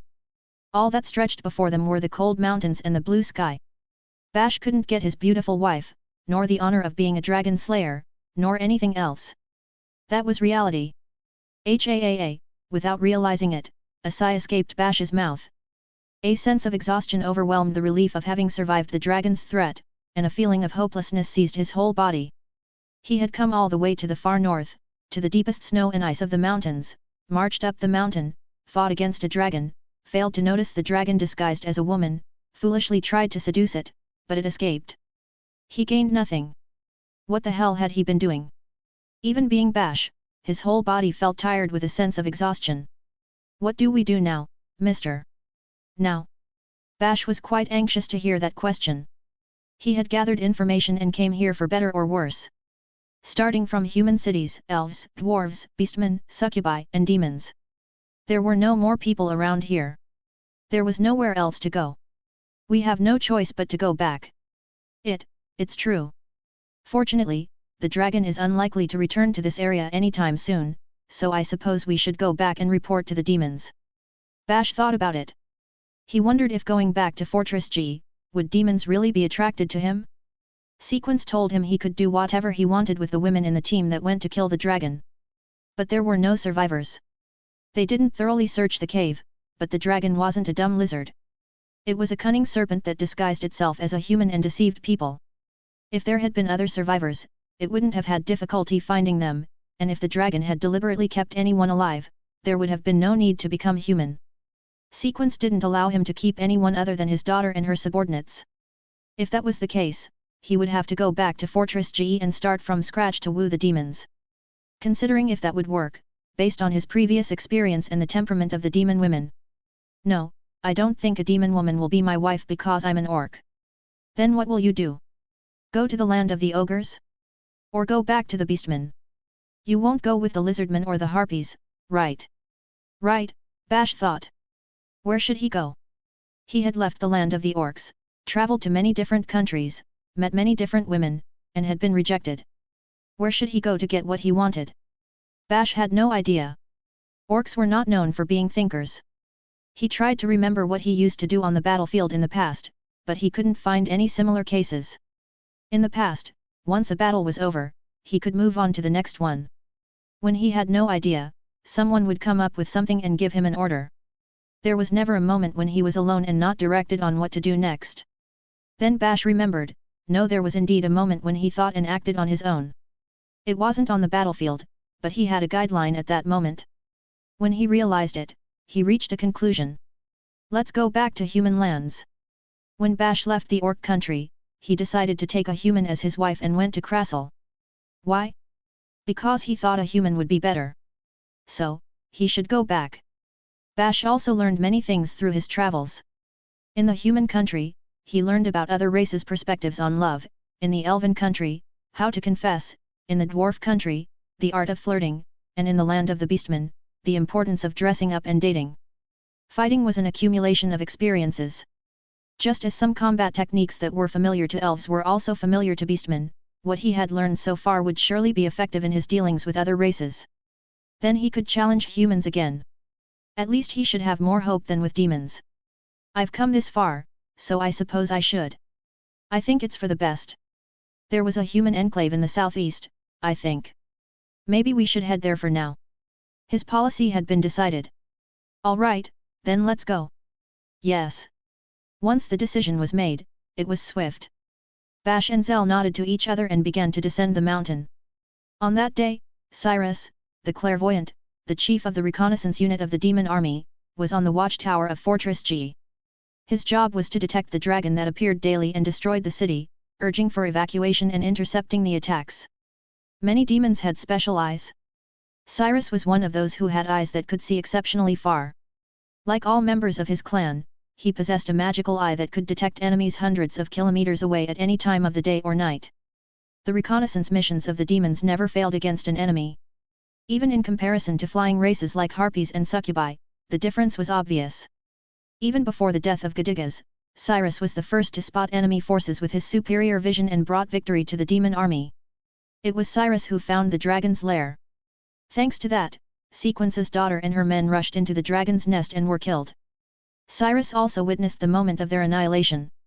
The last, after being chewed in the air, splattering blood on the ground, he reported to Sequence, and the latter slept for a day. Of course, he continued with his reconnaissance. Partly because it was his job, but also because if he didn't, not very good things usually happened. So, on that day, he was one of the first to spot the dragon. As usual, the dragon flew out of its nest. Therefore, Cyrus rang the bell as always and prepared for an attack. But before doing so, he noticed something unusual. Where is it going? The dragon flew straight into the sky to the southeast. The direction was different from the usual one. Normally, it would have circled the mountain twice, as if checking its nest, and then headed a bit south before returning to them. But now, it flew straight towards the southeast. Could it be a whim or? Cyrus continued to observe. The dragon flew straight to the southeast, looking somewhat different from usual.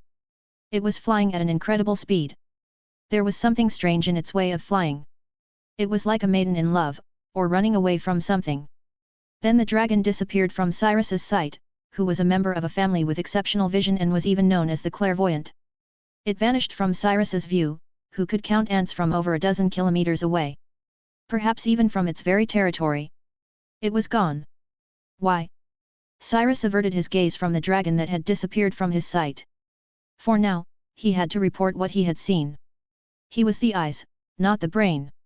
And at that moment, he saw something. People. But demons didn't treat such beings as people. They were seen as pathetic inferior races, incapable of becoming people or demonic beasts. An orc and a fairy. It can't be. Cyrus felt a stir in his chest, but then he remembered something. Just the other day, those two came to this fortress. It was undoubtedly Cyrus who confirmed that the two had entered the country. He didn't see what they did afterwards because he averted his gaze when he saw that the attacking force had been annihilated. He thought the dragon must have found them, and they would have died anyway, but it seems they gave medical treatment to one of the soldiers from the defeated troops who was annihilated and brought them to this fortress. They told they were going to defeat the dragon and left. Cyrus let out a chuckle upon hearing this. In any case, any demon would have laughed. How could they defeat a dragon? But this was the dragon slayer. He had killed a dragon before. Some said it was because the demons brought down the dragon and attacked it in great numbers, which weakened it. They too were not heading towards the fortress. And the dragon was moving away from the mountain. Cyrus jumped down from the watchtower. There used to be a messenger, but not anymore. Cyrus had to deliver the report on his own feet. Message. As soon as Cyrus entered the operations room, everyone present stood up. These days, Cyrus coming to report meant a dragon attack.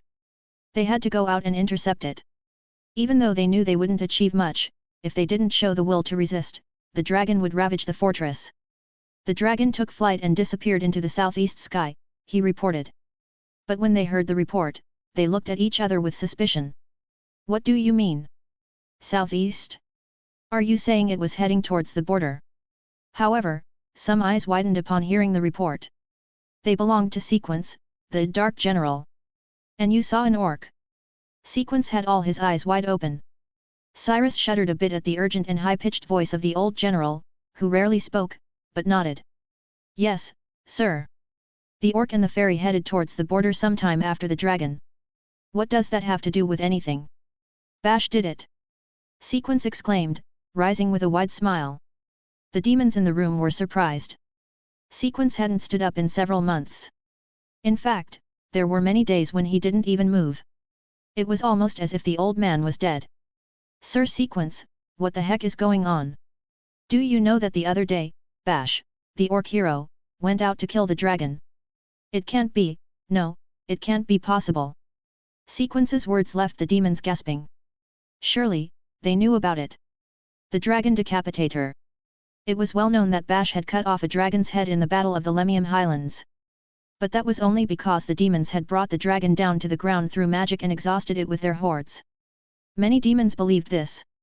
They thought that an orc alone couldn't have won the battle against a dragon.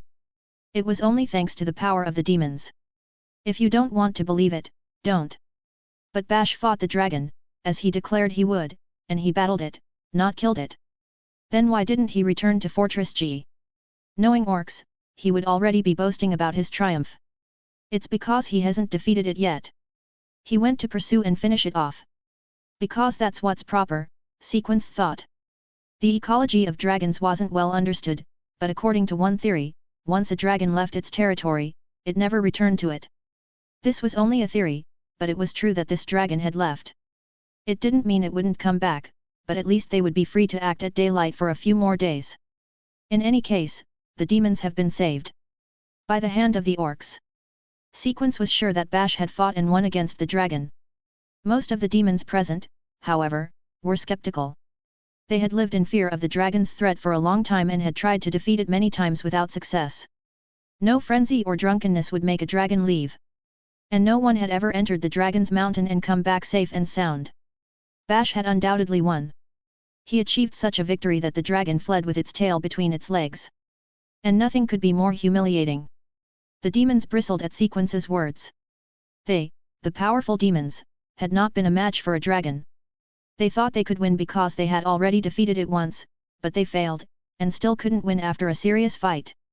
In the end, they realized that without the demon king Gadigas, defeating the dragon in the Lemium Highlands would have been impossible. Then, a solitary orc managed to kill it. Bash, the Dragon Decapitator, lived up to his title. So, what were demons? They acted so arrogantly for nothing, mocking orcs so haughtily. How long did they intend to claim that they were in the upper echelons of society? With a loud noise, one of the demons stood up. It was a woman. A tall demon woman with blue skin, white hair, and red eyes. Her body was toned but still feminine. If Bash had been here, he would have kneeled and proposed to her. That's how impressive she was. The prestige of the demons has fallen to the ground, the woman said clearly, and a somber atmosphere filled the room. They didn't want to admit it, but they had no choice.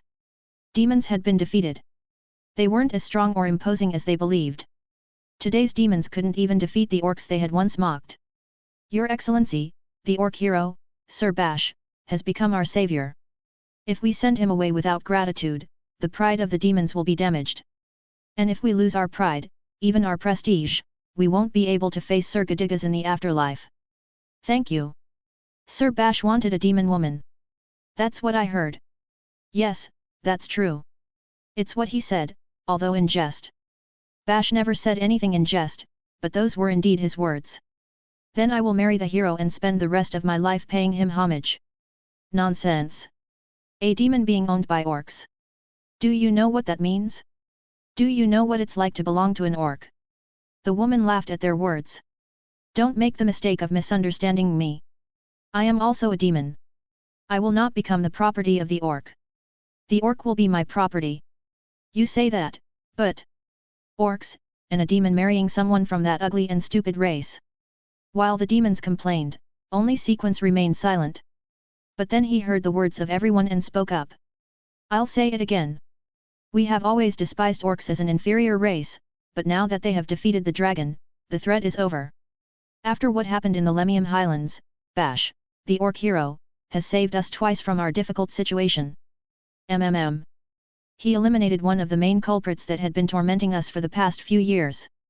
And he did it without anyone's help. If we are true demons, we should speak and act wisely towards those who truly have power. The demons grumbled with complex expressions. It was difficult to acknowledge orcs just like this. But there was no doubt that Sequence was right. The crisis was over. The orcs had defeated an opponent that demons had been unable to defeat for the past 3 years, no matter how hard they tried. Of course, there was a possibility it could return, but for the first time in a long time, they could walk under the sun. Well, not all orcs, but at least we must acknowledge the Orc Hero. Demons were a noble race.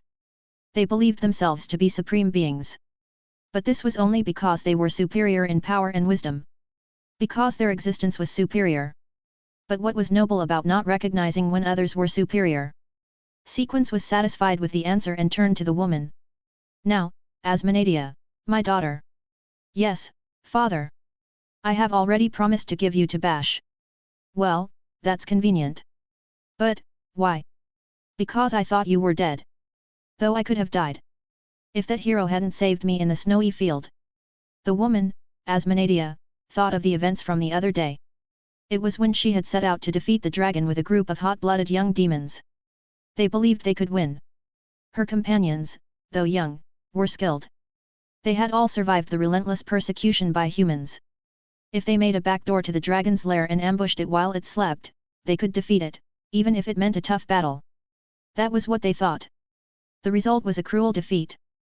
The dragon easily noticed the intrusion of the demons, whose presence had been minimized by its magic, and turned several of them into mincemeat with its enormous body.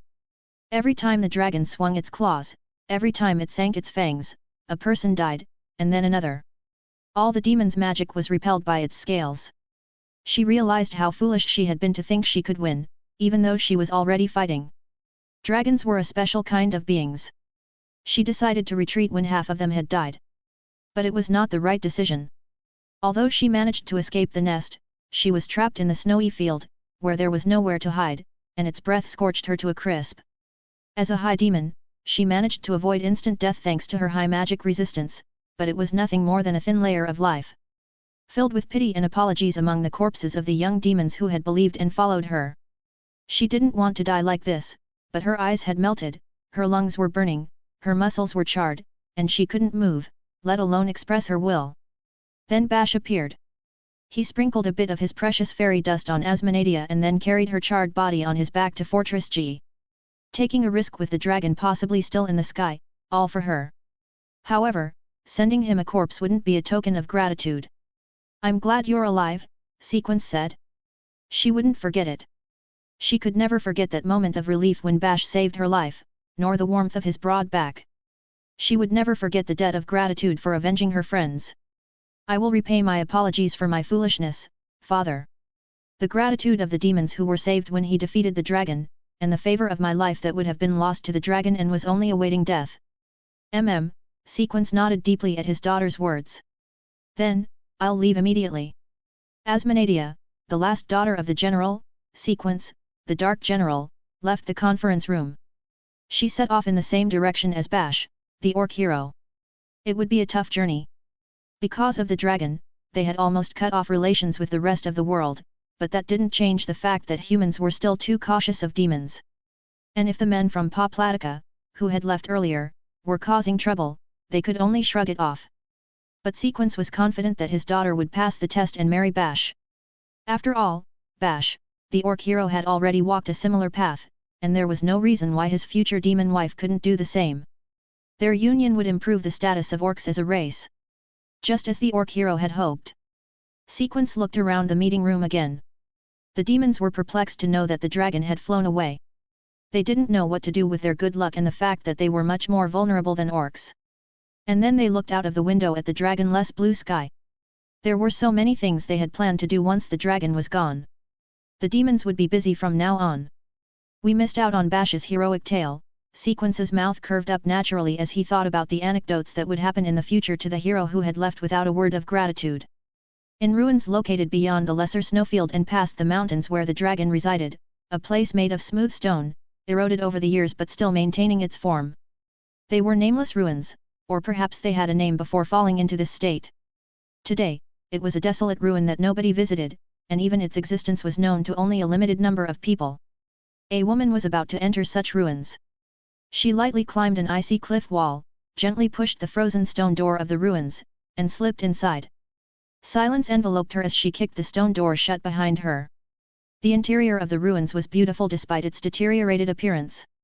A large magic circle was drawn in the center of the grand hall, and countless rays of light extended into smaller rooms. Perhaps due to the effect of the magic circle, though dusty and old, there were no signs of decay. In each of the smaller rooms, at first glance, it was hard to discern their purpose. However, in one of them, there was something easily recognizable: books. A large number of books were stacked on a shelf, and not only that, they were also piled up on the floor. The woman entered the room. Among the stacks of books, there was a woman. Her name was Poplatica, a woman with a slender body, sunken eyes, and wavy hair. Poplatica of the Shadow Vortex. The daughter of Sequence, an adept demon mage, was casually seated atop a tower of books, flipping through one of them. Her dark circles were darker than usual, and weariness was evident. She must not have slept. Although there was an intruder in the room, she never looked up from the book. She might not have even noticed. She was absorbed. She followed the phrases written in the book with an almost ghostly expression on her face. "I'm back. And I brought it with me." The woman raised her voice, and Poplatica looked up with a sigh. Then she glanced at the woman beneath the tower of books and smiled weakly. "Welcome, princess. You should have returned a long time ago. My griffin was destroyed. And please, drop the princess stuff. Would you prefer prince? That's not much different either. How annoying. At least you should figure out what you want to be called before discarding your name." The nameless woman shrugged and pulled a rainbow-colored stone from the bag on her back. Then she carelessly tossed it towards Poplatica. "Be careful, it's a valuable object. An object with so much power won't break just from being thrown like that." Poplatica safely caught the stone and stared at it sullenly. "I thought the same when I saw the seed of the sacred tree, but it's beautiful." The shell it was in was beautiful too. A grand creature, indeed. In ancient times, creatures with this kind of power roamed the land, but I'm sure that doesn't sound familiar to you.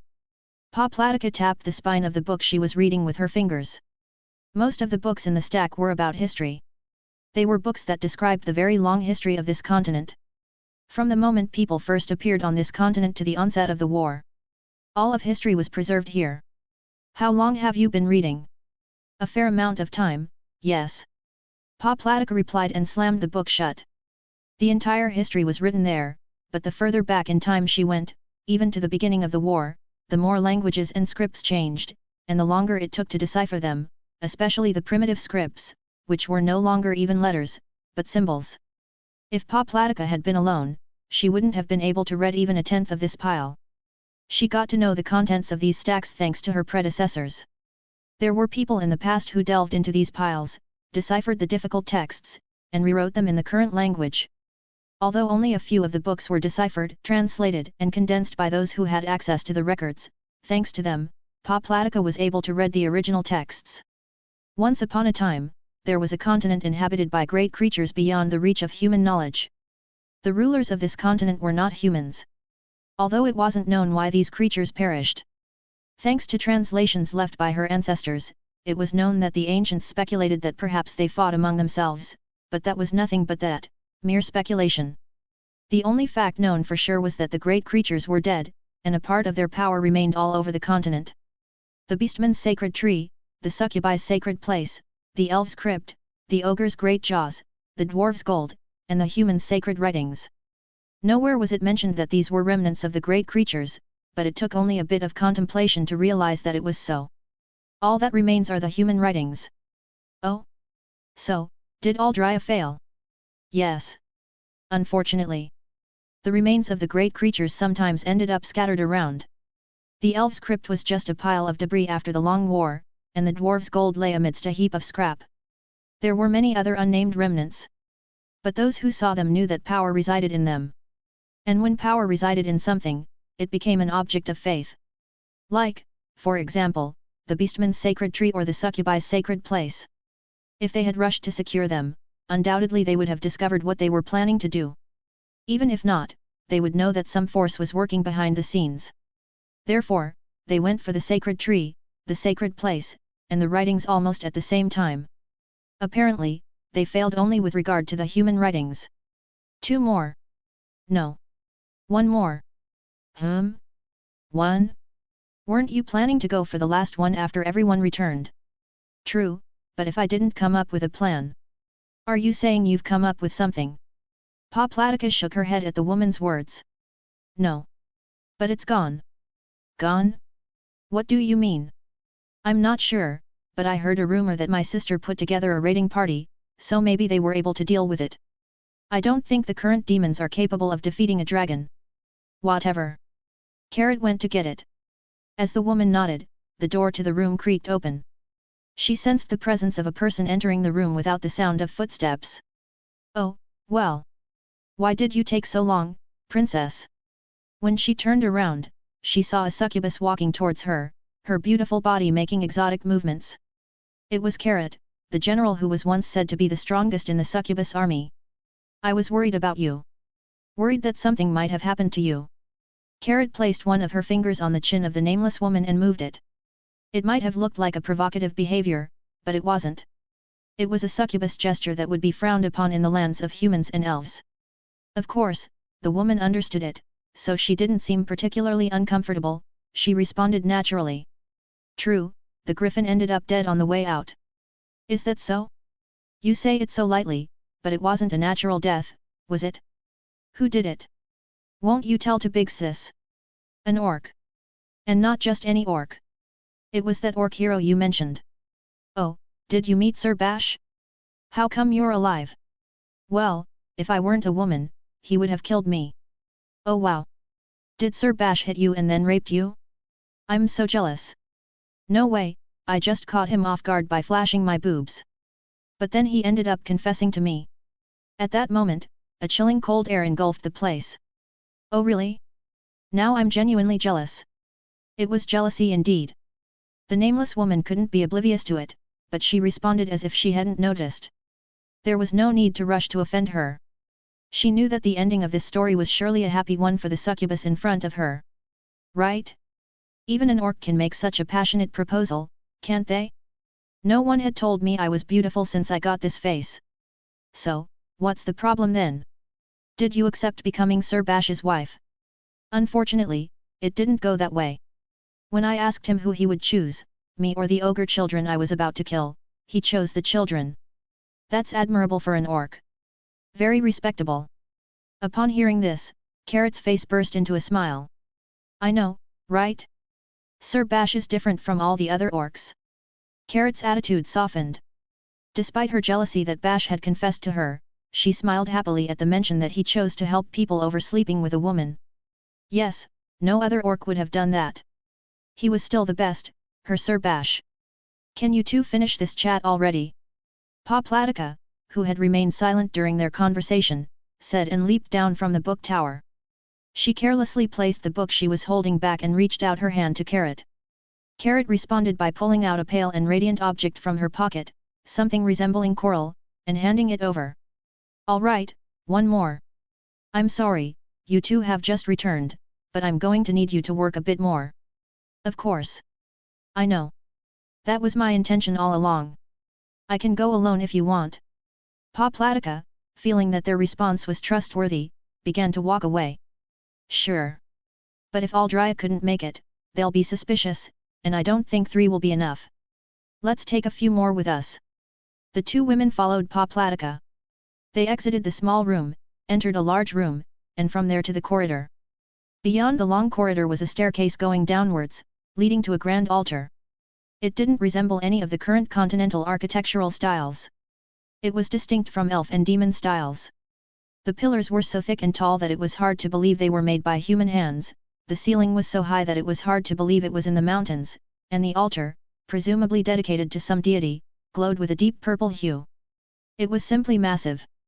It was so large that anyone would feel uneasy about such a thing existing in the middle of the mountain. The three walked down a long corridor and reached the back of the altar.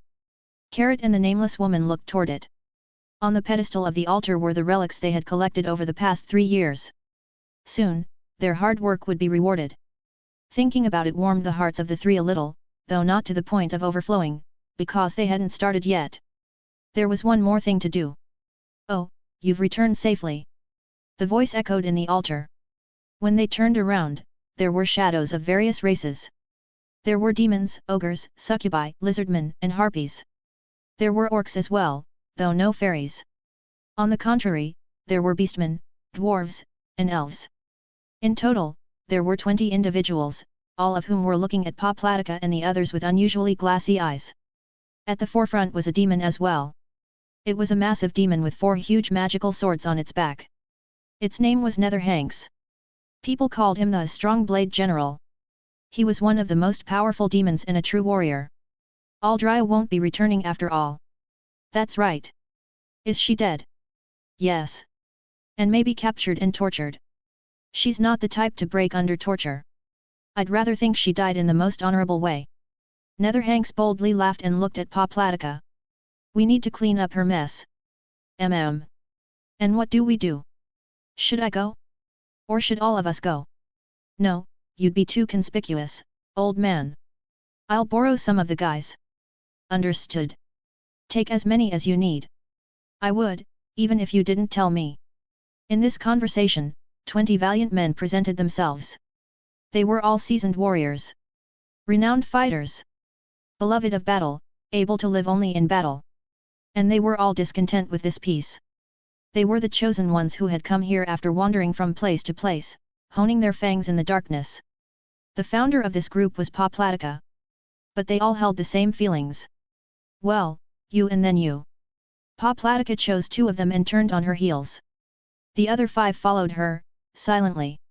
They left the ruins. We await good news.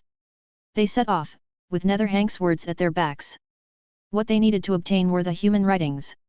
Their destination was where humans were left alone and defenseless during Gadiga's invasion, and where they fought back despite losing their commander. The Zeriko Peninsula, beyond the Piles River and past the Archangel Plain. It was the human enclave, the territory of the Blackhead. Friskup, well, folks. We've reached the last chapter of this arc and the beginning of the hiatus until around Christmas. What more can I say? We're approaching the climax of this story, and there are only a maximum of 2 or 3 arcs left. If Raifujin-sensei decides to extend the novel further without Bash achieving his goal, it would be a bit disappointing. Also, when Bash loses his virginity, if there isn't a strong reason for him to continue his journey, it wouldn't make sense for him to go on. Personally, I don't think Bash will become a magic warrior. Maybe I'm wrong, but it would be a huge letdown if all the path he walked was for nothing. Although I would like to see the orc magic warriors redeemed, either with one of them assisting Bash or by having him encounter one with whom he fights, a battle so significant that his name is held high by Bash when he tells his story, causing the other orcs to change their perspective on them. The harem ending is already confirmed, I think we're clear on that, but I hope, as part of Team Thunder Sonia, that she's the first one Bash marries. It would make sense for her to be the first, both due to my personal preferences and because it makes sense politically. First Thunder Sonia, then maybe the Beast Princess, and the others falling in line, although I can't picture Curly Kale as a wife on the list, but Carrot makes sense to me. So, I won't ramble on too much. See you in the next arc. I will ask to make a post or something when Volume 5 comes out and I have bought it and cleaned it and translated the illustrations with text, so you know they are all ready when they are available to see them, although that will be in September. Anyway, keep an eye on the Fans Translations Discord or you can follow me on Twitter as @Friskup. Both options are valid and I will try to do the post on both. P.S. I'll be uploading a new novel soon. It's going to be called The Yuri Journey of the Tsunderam Master and her fox-eared servant on their quest to defeat the demonic forces, or something similar. If you have suggestions for a name that sounds more appealing, leave them in the comments. Friskup, here we go. Our Giga Chad Orc Hero is here. In the human kingdom, there once was a hero named Joshua Bright. This man had defended his isolated territory while the demon king Gadigas unleashed his fury upon it. Not only did he possess formidable combat skills, but he also had exceptional leadership abilities. He piled the bodies of enemies on numerous battlefields, and even experienced demons trembled at the sound of his name. Thanks to his immense achievements, the previous human king bestowed upon him a suit of shiny silver armor.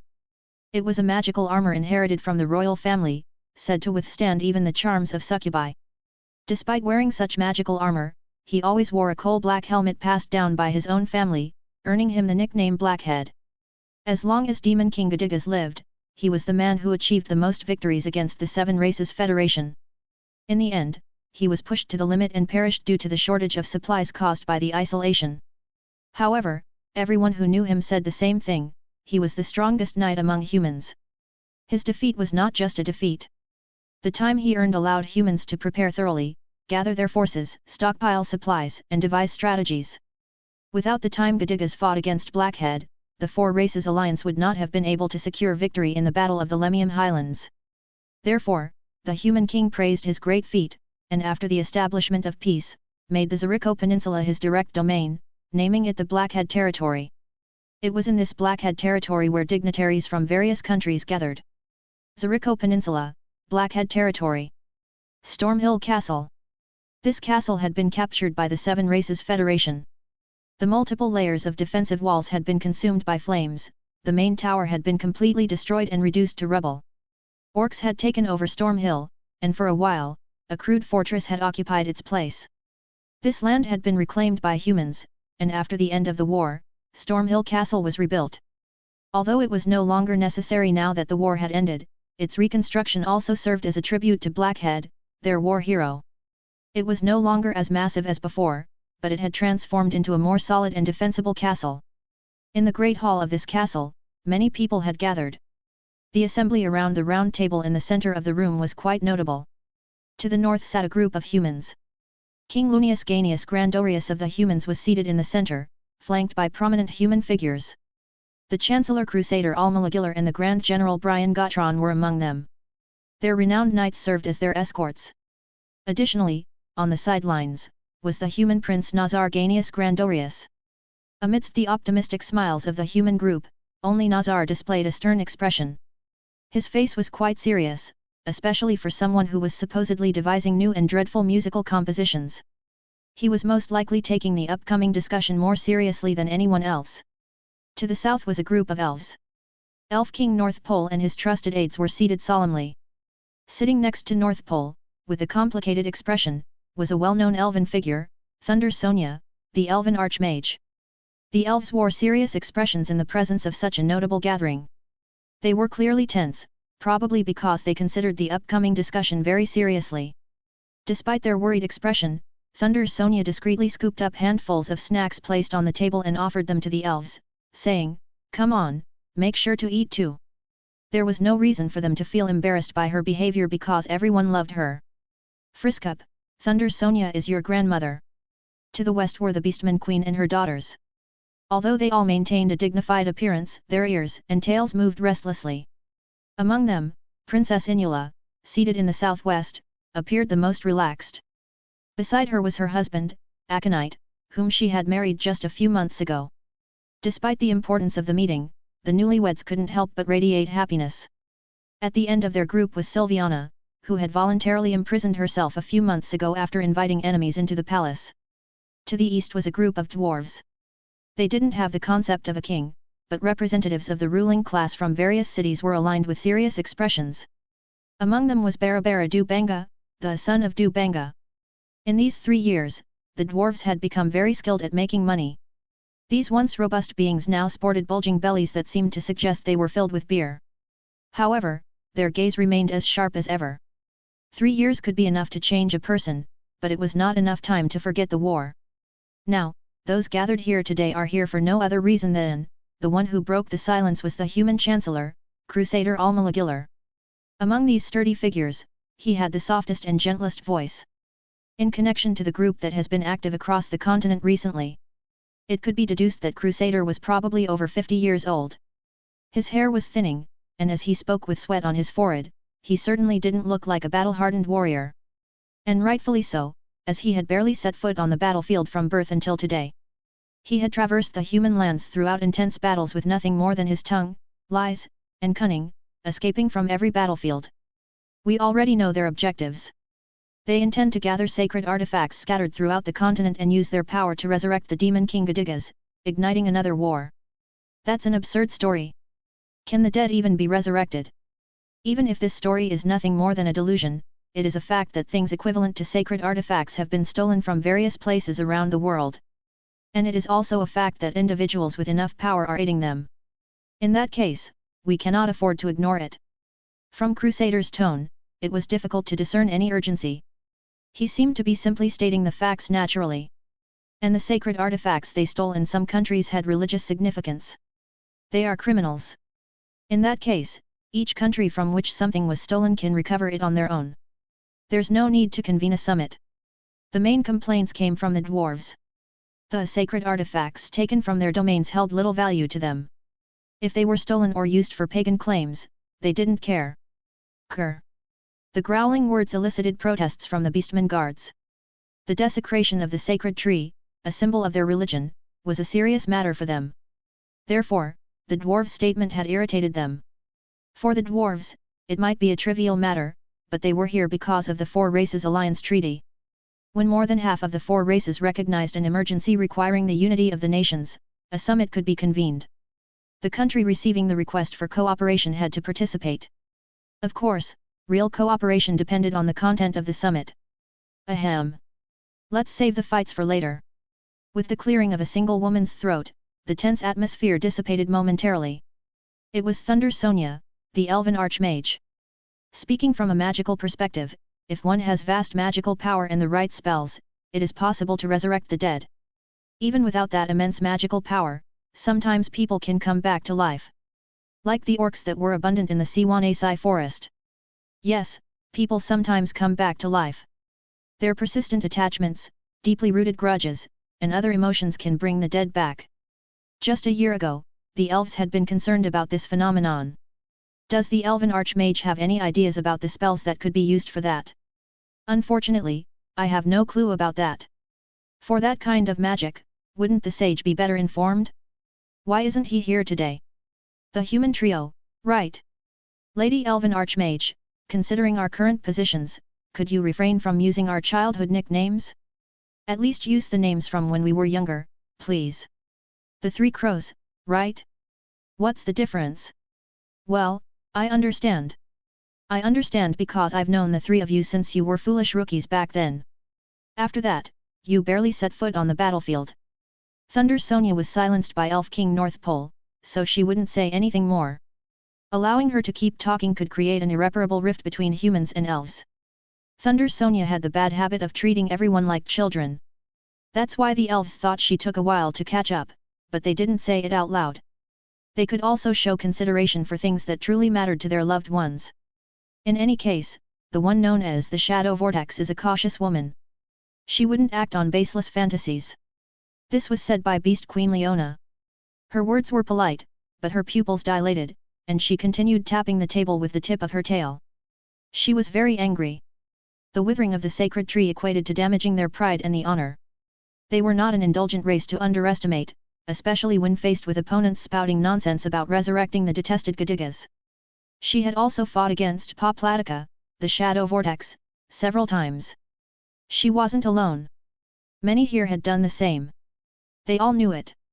Poplatica only acted on reliable information. She knew her skills were best used when she had solid information. It was hard to believe that she would act solely on uncertain delusions. Regardless of whether they are delusions or not, if there is a possibility that Gadigas could be resurrected, I have no objection to cutting it off at the root, declared King Lunius of the humans, his eyes filled with dark circles. Despite intermittent coughing, he observed the surroundings with the same sharp gaze he had in wartime. The real question is how far her influence has spread. Let's determine that. Demons, ogres, succubi, fairies, harpies, lizardmen, and orcs. Spoke the dwarven Grandmaster Bariskuragas, a hirsute dwarf with scars all over his face. His eyes, hidden under bushy eyebrows much like his beard, faintly emitted a look that indicated he had killed more enemies than the scars on his face. Is it certain that the entire Seven Races Federation is involved? Isn't that hasty? Succubi and ogres have denied it. They operate in secret. They'll deny it, of course. There's no evidence that they're collaborating as entire races. Evidence? Haha, it's utterly ridiculous. We let them go, thinking about peace and all that, and yet, they start conspiring like this. Ridiculous. We should have finished them off back then. So let's take this opportunity to annihilate them before Gadigas resurrects. A loud noise resonated as the table was struck, sending vibrations through the floor. His words began to resonate with the bellicose individuals in the room. They thought, he's right, and if they were going to act like this after being forgiven, then they might as well go ahead and destroy them as he suggested. But in the end, you also supported peace. His outburst was interrupted by a calm-sounding human, a golden-haired man known as the Prince of the Coming Sky, Nazar Ganius Grandorius. Any country would start acting recklessly as soon as they were given the opportunity to do so. Let's not forget the incident in the Dubanga's pit arena just 6 months ago. Nazar stood up and looked around. Bariskaragas audibly swallowed and shrugged. The dwarf dignitaries had recently come under scrutiny for not returning prisoners of other races and instead exploiting them as slaves. Even among the dwarves, there were some fools. I disguised myself as a traveler this past year and observed the situation in various places. I can't speak for the demons, but at least in all countries, everyone is doing what they can to survive in the current situation. They don't have time to think about trying to resurrect Gadigas. Even the succubi were fighting just to survive. If we were to bet on such a wild turn of events, then we share the responsibility of cornering them. Nazar. Stop. I understand. With Lunius's words, Nazar resumed his seat. Although not everyone, we should clarify which race is involved and who our enemies are. Before Gadigas resurrects. Everyone nodded at Lunius's words. The phrase "before Gadigas resurrects" was used without hesitation, assuming the absurd notion that the dead would come back to life. It indicated how deeply Gadigas' existence was ingrained in their minds. It showed how formidable he had been as an enemy. In 3 years, there had been a power disparity between the 4 Races Alliance and the 7 Races Federation. If they were to fight now, they could exterminate them. But if Gadigas was near, that could change. Without any evidence, they still believed it deep down. Currently, the ones we're sure of are the demon Poplatica and the succubus Carrot. There are also rumors of a skilled sword user wearing a mask. The meeting room's gazes turned to Thunder Sonia. Everyone had some clue about the mask. Why is everyone looking at me? Do you really think I would do something like that? If you think so, I have some ideas for you too. After all, was I the only one wearing a mask and wandering around? Hey! Thunder Sonia's gaze shifted to Nazar.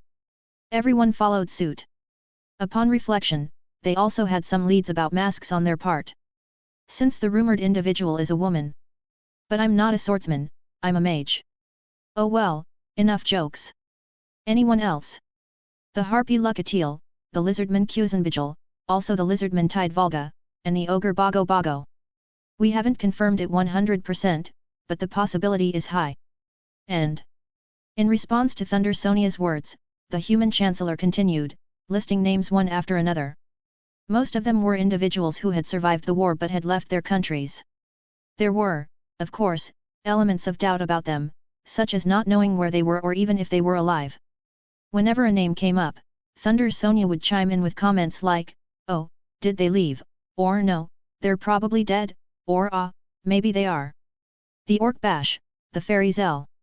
No, they're not with them. When these 2 names came up, she reflexively denied it. Oh my, is Lady Thunder Sonia defending them?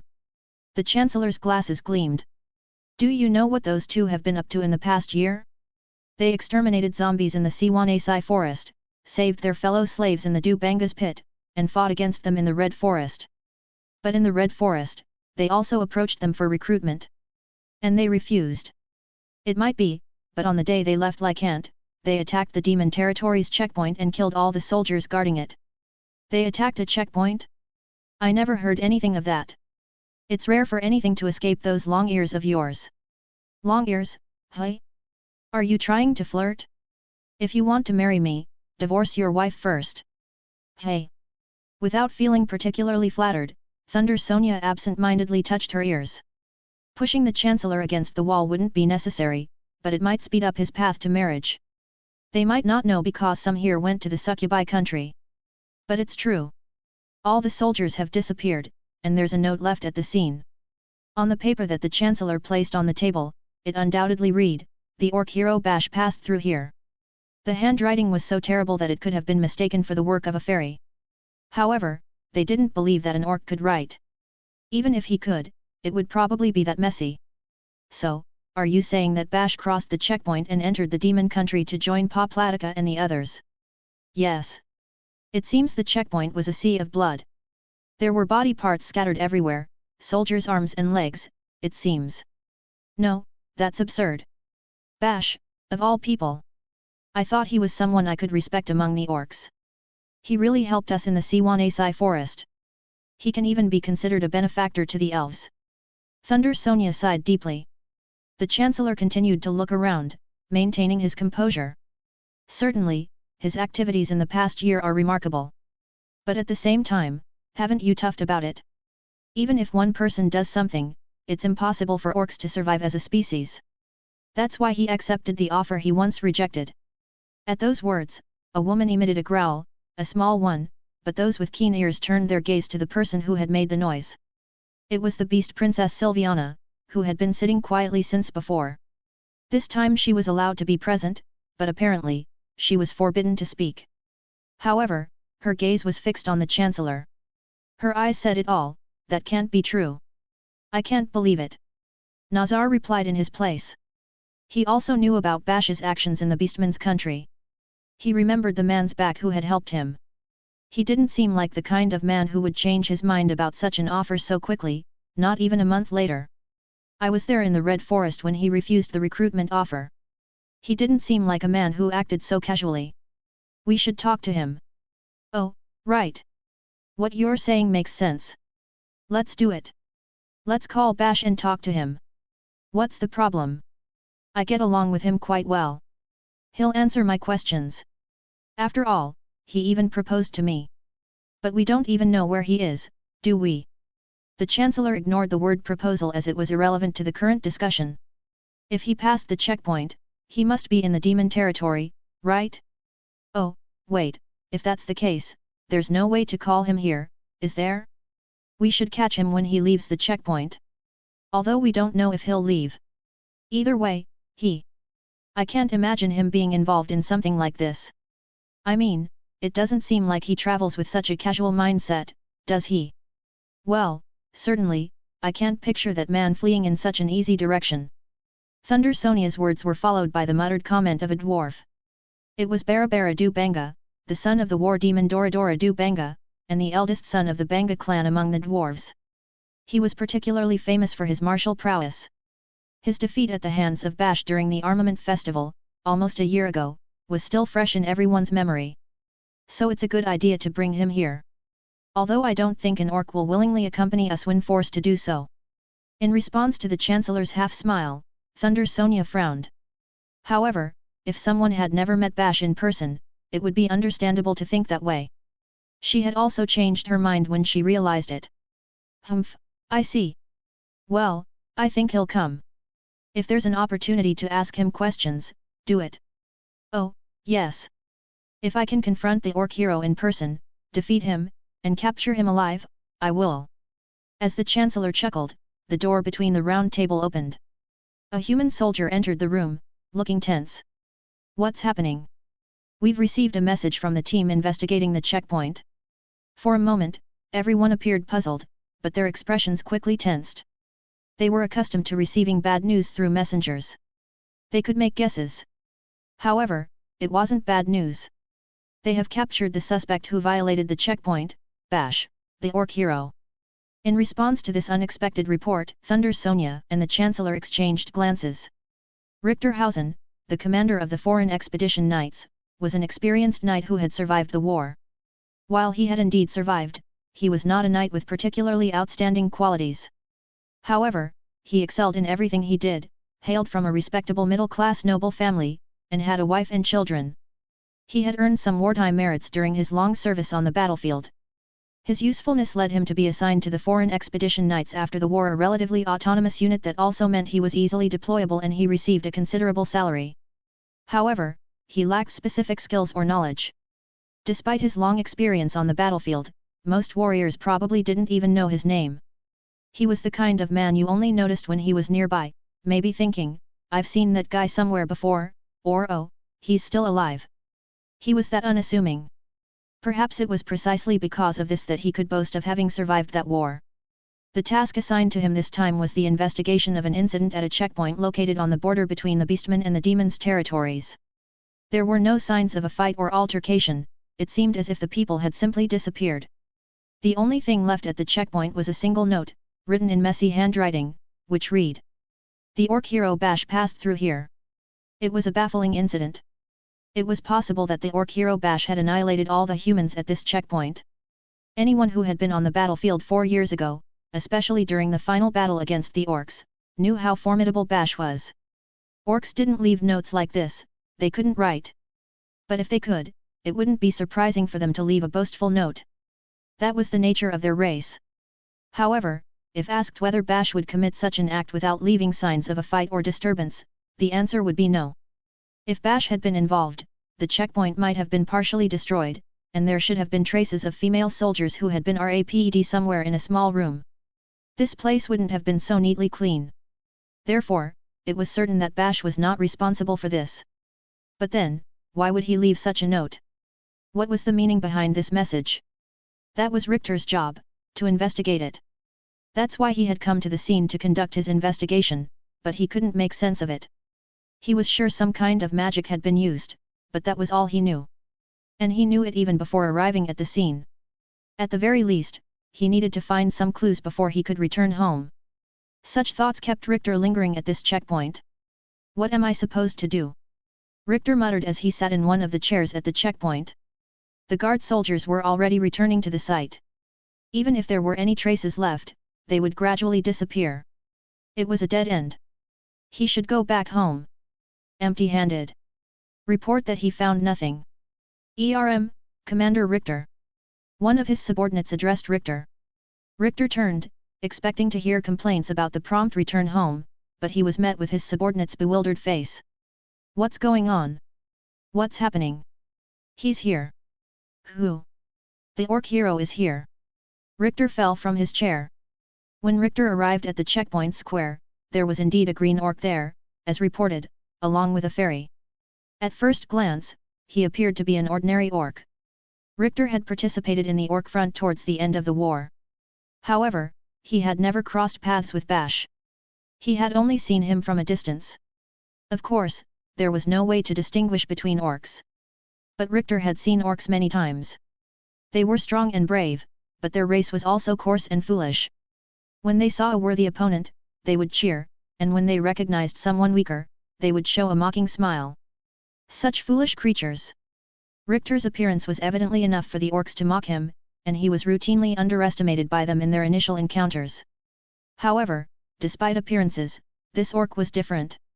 Are you the captain? But the look with which he gazed at Richter didn't anticipate a good fight or baseless mockery. It was simply confident. Richter wasn't an expert on orcs, but this one's behavior was different enough from the others to make him wonder if such orcs even existed. Yes, that's right. I'm Richter, a member of the Foreign Expedition Knights of the Human Army. I'm Bash, the Orc Hero. I heard you were looking for me, am I wrong? He really is confident, Richter thought again. Most orcs, especially those who interacted with humans, were generally low-grade. When dealing with humans, they usually resorted to senseless intimidation or shouting loudly. They seemed to think they had to show off their strength somewhere. But this orc was different. It was natural. Richter had heard that the Orc Hero was a rarity even among orcs. There hadn't been any during the time Richter was on the battlefield. He was that strong. There was no need for him to boast about his strength. So Richter made up his mind. He wouldn't use unnecessary words. Yes. In fact, this checkpoint was attacked by someone, and we're in the midst of searching for the culprit. I see. Sir Bash, was it you who left a note here by any chance? Yes, I left it. Could you tell us what happened at that time? In that case, let me explain. While Richter conversed with Bash, a fairy approached. If it was Bash, then this had to be Zell, a famous fairy in many ways. Particularly for telling lies. Although some rumors claimed she didn't lie but rather rambled. In any case, Richter decided to listen closely to what the fairy had to say. Frisk up, hello people. As I said before, this coming Wednesday Volume 5 of the light novel comes out, that is, when it goes to the succubus country, so I'm asking for your help to buy it. This would be to obtain the illustrations both in color and black and white. In addition, the illustrations will be translated. Also, if we buy it within this week, I will do my best to have next week not only 1 chapter of the Orc Hero, but 3. Quick update, we have reached the goal of what is needed to buy the volume. You don't need to donate anymore. Thank you very much, and look forward to the chapters next week. Friskub. Quick update, we have reached the goal of what is needed to buy the volume. You don't need to donate anymore. Thank you very much, and look forward to the chapters next week. When we arrived here, there were no signs of soldiers. No bloodstains either. It was as if people had simply vanished. We heard that a pass was required to proceed, but there was no one to give us one, and we didn't want to be suspected of illegal entry.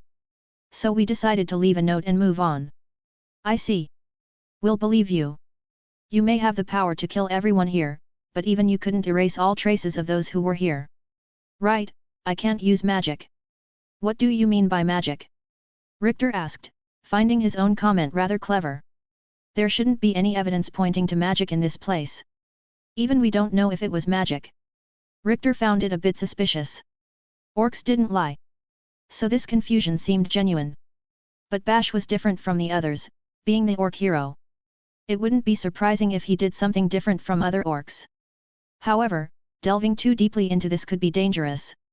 Even if he uncovered the lie, it could result in the death of everyone present. Therefore, he had to be cautious from this point on. I have to ask you a favor. What is it? We would like you to join us in the carriage and accompany us to a certain place. It was a voluntary request, not coercion. Richter made sure to convey that. While maintaining that atmosphere, he glanced at the carriage and couldn't help but feel regret. An impressive carriage, isn't it? The carriage present there was not the one they had ridden in but had been placed at the checkpoint from the beginning. It was a very sturdy carriage with a steel-framed passenger compartment.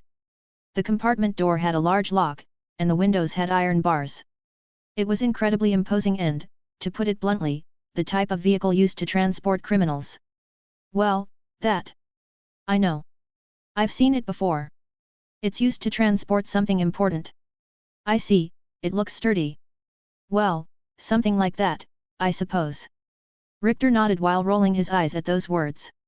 Unbeknownst to him, all the breeding slaves sent to the Orc nation arrived in carriages identical to this one. To the Orcs, it wasn't a vehicle for transporting criminals, it was a magical chest from which women emerged. Ah, well, could you join us then? No. I'm sorry, but I have a purpose. And what is that purpose? I can't go into details, but I can't afford to dawdle. Richter bit his lip. He knew he would be rejected, but if he let this pass without doing more, he would surely be ridiculed from above when he returned. What is the point of sending me to the checkpoint, he thought. Excuse me, but may I ask about your destination? It's to the southeast. There should be a human enclave there. Just as Richter suspected. He knew it. Being an intelligence agent, he was privy to information that only a few humans knew. According to that information, the last one they were looking for should be there. Ideally, he wouldn't bring anyone to that place, as this individual might be targeting him. However, Richter didn't have that much responsibility to the world. His job was something entirely different. The Zeriko Peninsula. In that case, it's perfect. The destination of that carriage is the Zeriko Peninsula. Really? And over there, Prince Nazar and Lady Thunder Sonia are also present. He wasn't lying. Right now, an emergency summit was being held on the Zeriko Peninsula. Don't you owe them something? This was a bluff. Richter only had a rough idea of the events related to Bash. The incident in the Siwanasai forest, the turmoil in the Beastman nation, it wouldn't be strange if Bash owed something to Nazar and Thunder Sonia. Indeed, I received a letter of recommendation from Nazar for sequence. Thanks to that, things went smoothly. I couldn't take advantage of the opportunity, but, someday I'll have to thank him. Is that so? Prince Nazar is also looking forward to your report. Richter hadn't heard about the letter of recommendation. It was more like, oh, now there are suspicious rumors about His Highness. However, exposing those dark rumors was also not Richter's job. Perhaps he would have to do it someday, but not now. Richter was loyal to his duty. So please, join us. Very well. And so, Richter crossed the precarious bridge. Unbeknownst to him, it was an incredibly sturdy stone bridge with no risk of collapse. Several days later, they were transporting Bash in the carriage. It was a comfortable journey. The horses pulling the carriage were military horses, selectively bred by humans over many years to be robust and powerful, capable of pulling the carriage vigorously without rest during the day, resulting in exceptionally high travel speeds. Such specialization in transportation exceeded the capabilities of other races. Orcs used bugbears to pull their carts. Although their maximum speed was considerable, they couldn't maintain it for extended periods. Compared to the jostling of a bugbear cart, the journey was practically tranquil. The orcs were so tightly packed that they couldn't even spread their legs. There was no comfort to be had. Humans had weaker bodies and inferior magical abilities compared to the elves. Given these limitations, one might wonder why they were the leaders of the Four Races Alliance. Part of the answer could be deduced from a single carriage and a single military horse. The carriage, originally designed for prisoners, had terrible padding on the seats. If a thin-skinned elf were to sit in it, their ASSES would probably be ruined in a day. However, robust orcs like Bash had equally robust behinds, so they suffered no harm. Bash spent his days riding in the carriage, contemplating the passing landscape. At night, he ate, slept a little, and resumed the carriage journey. For humans, it would be quite a forced march, but for Bash, it was a more comfortable journey than usual. After all, he only had to sit. Meals arrived automatically, and he could sleep well. There was no conversation or alcohol, but that was typical of an orc march, so it didn't bother him. As expected of humans. Even for an orc, when you become a VIP, they make the journey comfortable. It seems so. The accompanying soldier overheard Bash and Zell's conversation but didn't say anything. They had a bewildered expression on their faces. He didn't pay it any mind. The carriage was attempting to cross the mountains leading to the Zeriko Peninsula after passing through the Archangel Plains. These mountains had once been dominated by dwarves who had built massive fortresses, but after being completely destroyed at some point, they hadn't been restored. However, sooner or later, the dwarves probably transform this place back into an underground hive-type warehouse. In summary, these mountains were hive-type underground warehouses until a few years ago. They were once demolished and turned into ordinary mountains. However, there were still many hollow spaces inside them. Several days before the carriage carrying Bash passed through, it had been raining in the vicinity. It wasn't a torrential downpour, but a heavy rain that had been falling continuously for several days. The rain flowed through the mountain gullies, gradually loosening the terrain. And this is bad. It's a landslide. When the soldier in the driver's seat realized it, it was already too late. A huge amount of soil and sand struck the narrow road connecting the Archangel Plains and the Zeriko Peninsula, which was infrequently used. The soil and sand swallowed the carriage and dragged it into the valley. I thought I wouldn't fly again. Yet. Half an hour later, Bash and Zell emerged from the earth and sand. Bash, as if coming out of the water, pulled himself up from the ground. Fortunately, the carriage was made of sturdy steel. Although it had been heavily crushed by the huge amount of soil and sand, it wasn't completely crumpled, allowing them to escape on their own. However, both the soldiers in the driver's seat and those accompanying Bash perished. It was probably due to the fragility of humans. Fairies were also quite fragile, but Zell, protected within Bash's embrace, which was safer than anywhere else in the world, remained unharmed. Bash had no idea what had happened to Richter and his subordinates who had been moving around inside the carriage. And the others? I don't know. They're probably dead, aren't they? It had been quite a massive landslide. The huge mountain had partially collapsed, reducing its size to about 2/3 of what it used to be. If Richter and his group had been trapped inside, there was little chance they had survived. There's no way to search in these conditions. Yet. The surroundings were a pile of debris. The black, muddy earth oozed, fallen trees lay toppled with their roots exposed. Even with the most powerful elven magic, it would be impossible to create such a devastated landscape. Natural disasters always exceeded people's capabilities. I guess we'll have to walk from here. There's no choice. And so, the two began to walk. In any case, their destination remained the same, so there was no need to worry. Bash started walking, firmly planting his feet in the disturbed ground. And thus, he arrived in the Blackhead territory. Frisk up, Well, people. Since we raised the money to buy the book in less than a day, what was promised is debt, the next 3 chapters of Orc Hero unpartitioned and in one sitting. Also, my thanks to Rumsquarinix, Andy, Radek and Abai Maildalian for their help with the purchase of the volume. The illustrations can be found in the following chapters 42, 43, 44, 45, 47, 50, 51, 53, and 54. Also, although he probably won't see it, I thank my friend Kaiser for his help in cleaning up the images, because thanks to him I was able to translate them. Without anything else to say, I thank you again, and I hope you enjoy the reading, smiley face. Bash found himself in the forest. To be more precise, it was more of a thicket than a forest. The dense trees, barely taller than Bash himself, made it a challenging place to traverse. As far as he knew, this area had once been a scorched wasteland. It was the entrance to the Zeriko Peninsula, a battlefield where countless battles had turned everything to ashes. Plants were resilient creatures. In just a few years without fighting in this area, they had expanded their dominion to this point. However, this had caused Bash and Zell to lose their way. The grown trees made it impossible to distinguish a path. How strange! This should be the right way. Even Zell's navigation skills seemed unreliable this time.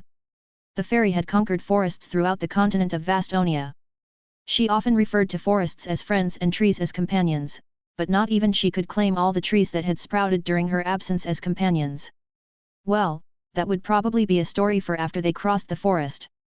Once they made it through, they would be friends. Although the trees might not appreciate it. Anyway, if we keep walking away from the mountains, we'll eventually get there.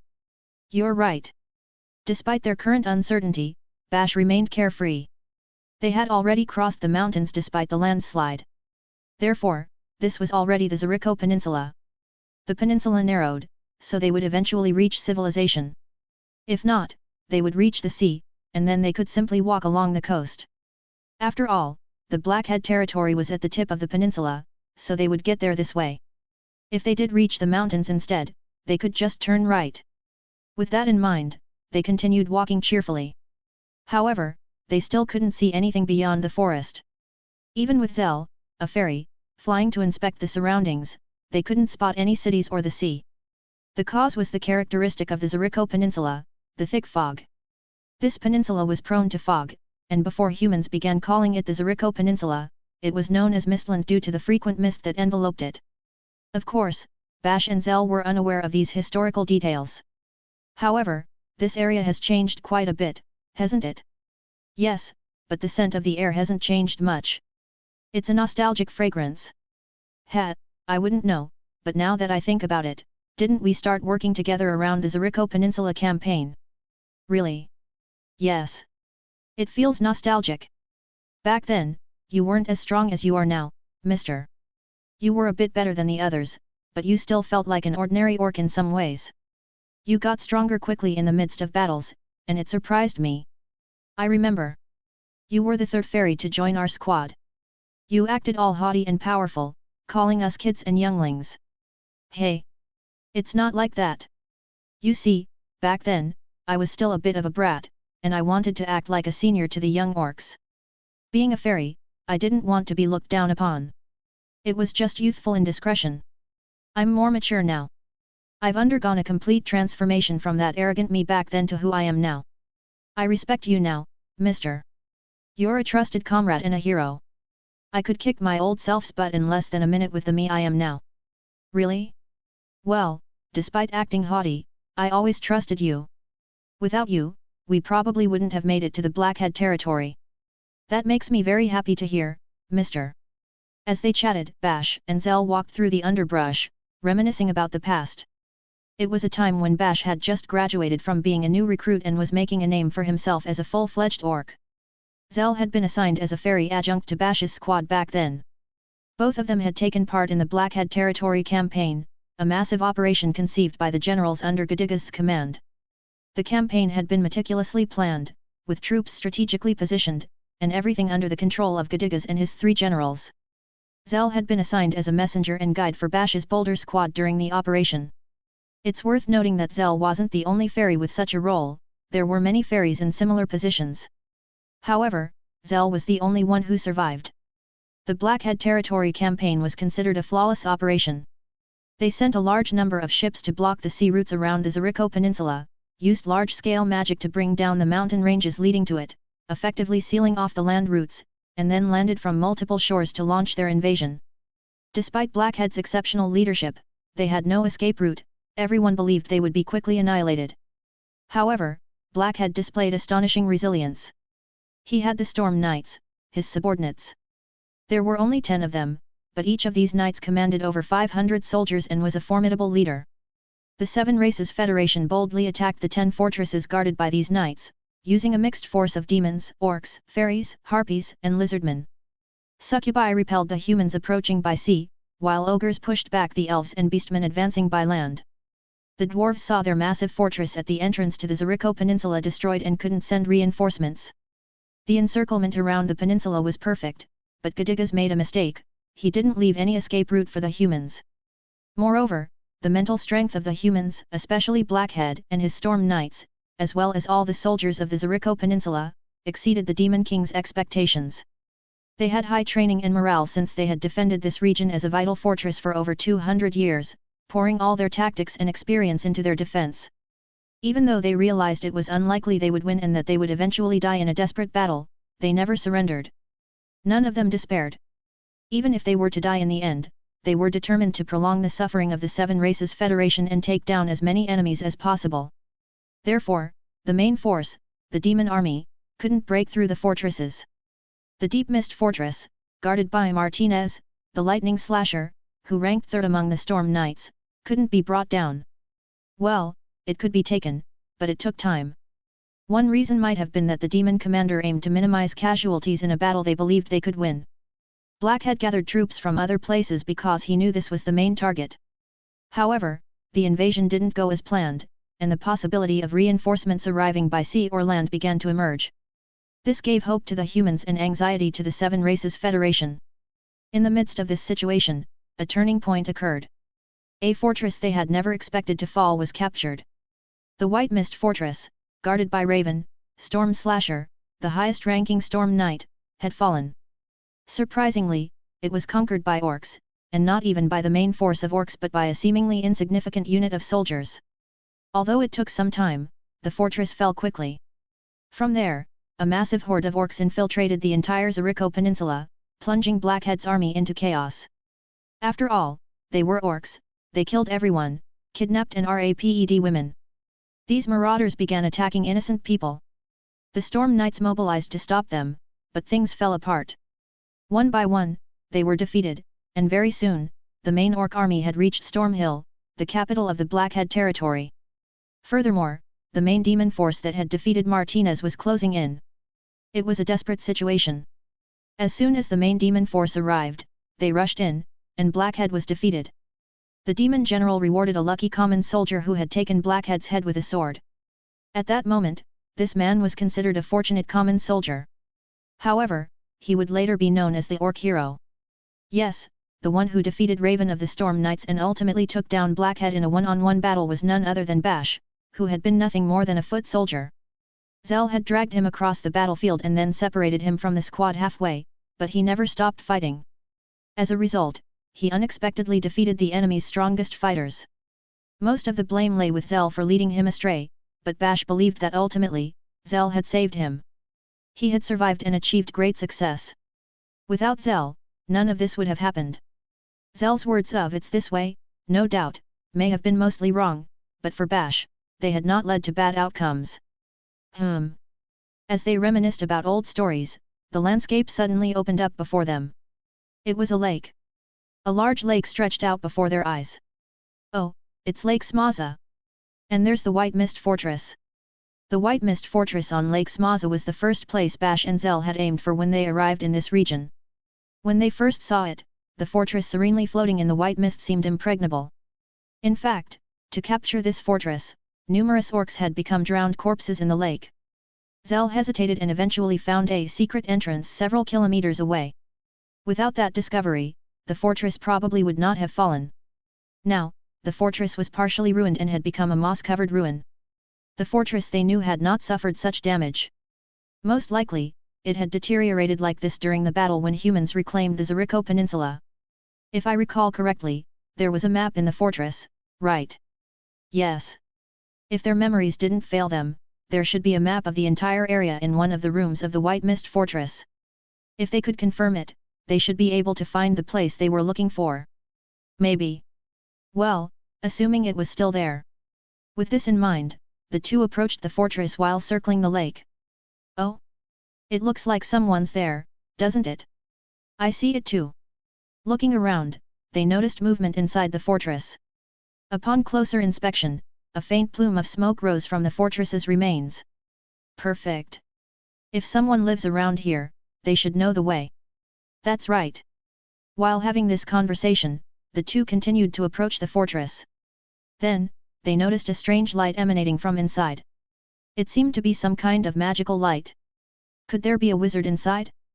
Thinking this, they approached the fortress, and they could see that the remains of the fortress had been renovated.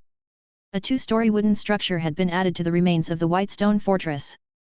Bash and Zell didn't know the details, but it was probably a human architectural style. Near the entrance, white clothes were hung on a clothesline, swaying in the wind. Someone had settled in the place where the fortress had once stood. Hello? Is anyone here? In response to Zell's call, hurried footsteps echoed from inside the house. The steps stopped at the door. Who are you? It was a man's voice. I'm Bash, the Orc Hero. We want to ask for directions. And I'm Zell, the fairy heroine. We're not suspicious, I promise. There was no such thing as a fairy heroine. In fact, they were quite a suspicious pair. Orc Hero? It can't be. Why are you here? We were on our way to the Blackhead territory, but the human guides who were showing us the way died in a landslide. Not only did we lose the way, but we don't even know our current location. If you want to do your good deed for the day, it's now. This is your chance to earn the gratitude of the Orc Hero, Bash. Don't miss it. Your fate could change with this choice you make right now. Whether it was due to Zell's skillful persuasion or the mention of the Orc Hero, the door opened. Bash's eyebrows twitched at the sight that appeared behind the door. The man who emerged had a wrinkled face that looked like that of an elderly person, and his slender body indicated he wasn't a warrior. The man had a familiar greenish skin tone. In other words, an orc. Who are you? Furthermore, on his forehead, there was a recognizable emblem. The emblem, often ridiculed within the orc nation, was something that particularly disgusted Bash. He had no special feelings toward those who wore it, but he himself held it in complete contempt. It was the mark of someone who had remained a virgin until the age of 30. He was an orc mage. Orc mage was a title an orc could achieve by remaining a virgin for 30 years. Among the various orcs, they were the only ones capable of using magic. Although their magical abilities were somewhat less reliable compared to those of elves or demons, their benefits were significant and indispensable for the army.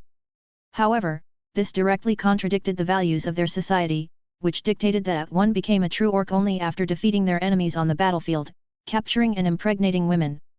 Sometimes, some orcs looked down upon them. Despite enjoying the benefits, foolish orcs often viewed the existence of virgins with disdain. Of course, Bash did not despise them. He had received help from orc mages on multiple occasions during battles. However, he made distinctions. He saw himself as a warrior, and the mages were magic users. If there were another profession among the orcs, it would be that of magic warriors. Magic warriors were scorned. A magic warrior was essentially a warrior who had been unable to defeat a woman in 30 years of battle. Nevertheless, they had not died in battle either. If they couldn't die in battle and couldn't conquer women, it was safe to say they had been avoiding combat for those 30 years. Running from the enemy and spending a dozen years trembling in a quiet place led them to become magic warriors. Such cowardice was unacceptable among the orcs. They were not true orcs. Of course, Bash was not one of them.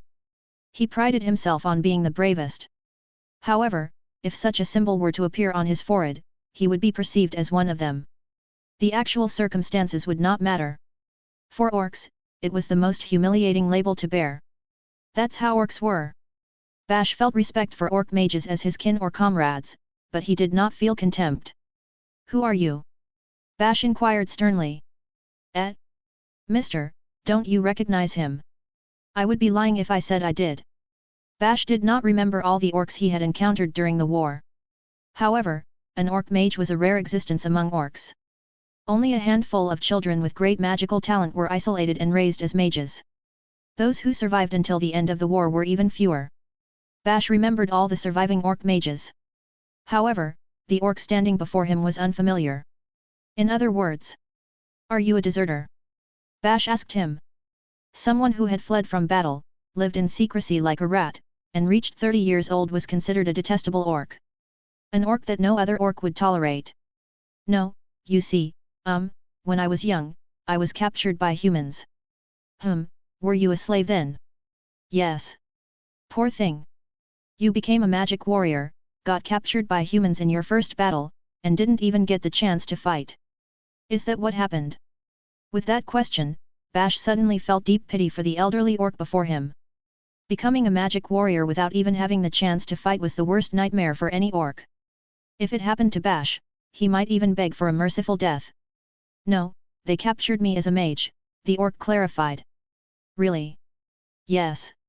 So, I can use magic to a certain extent." "Well, it's not as pitiful as you may think." Bash wondered if the ability to use magic was the reason. Even orc mages, once they set foot on the battlefield, had to fight bravely, capture women and rap them. For a moment, Bash thought about this, but decided not to say anything. Orcs didn't care about details. In any case, it seems that Sir Bash and Lady Zell have lost their way.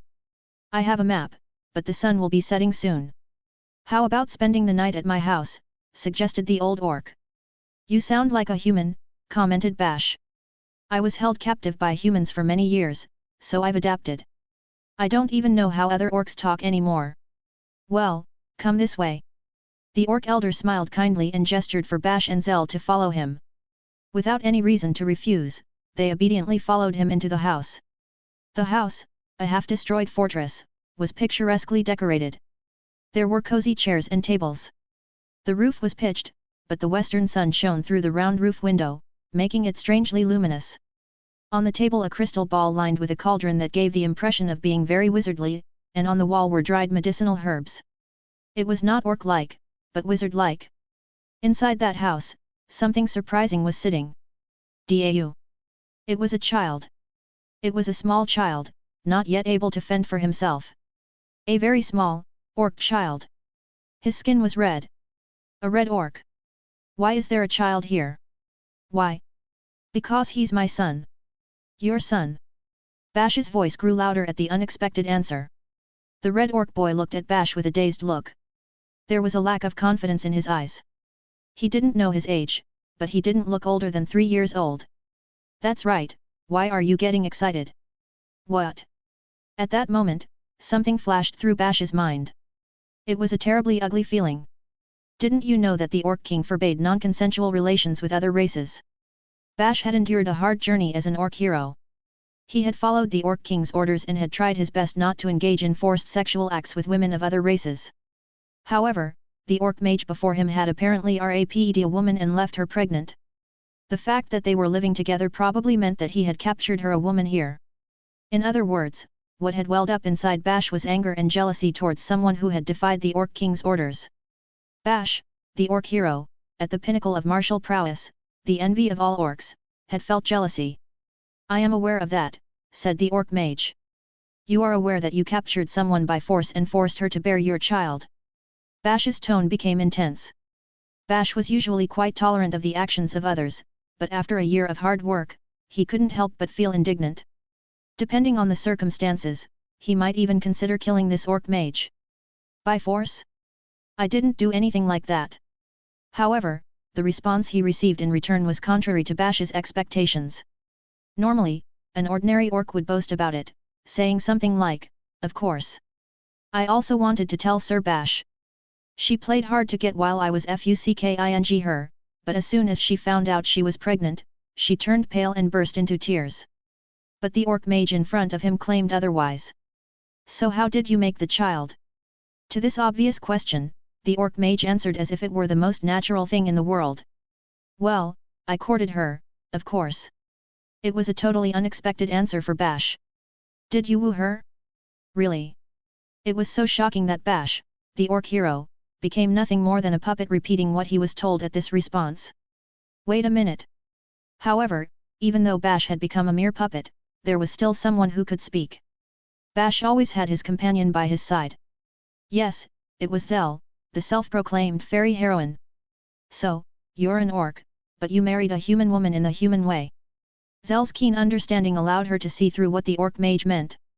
Indeed, that was exactly what Bash wanted to know. Yes, well, sort of. It was a hesitant response, but the orc mage nodded. She hit the mark.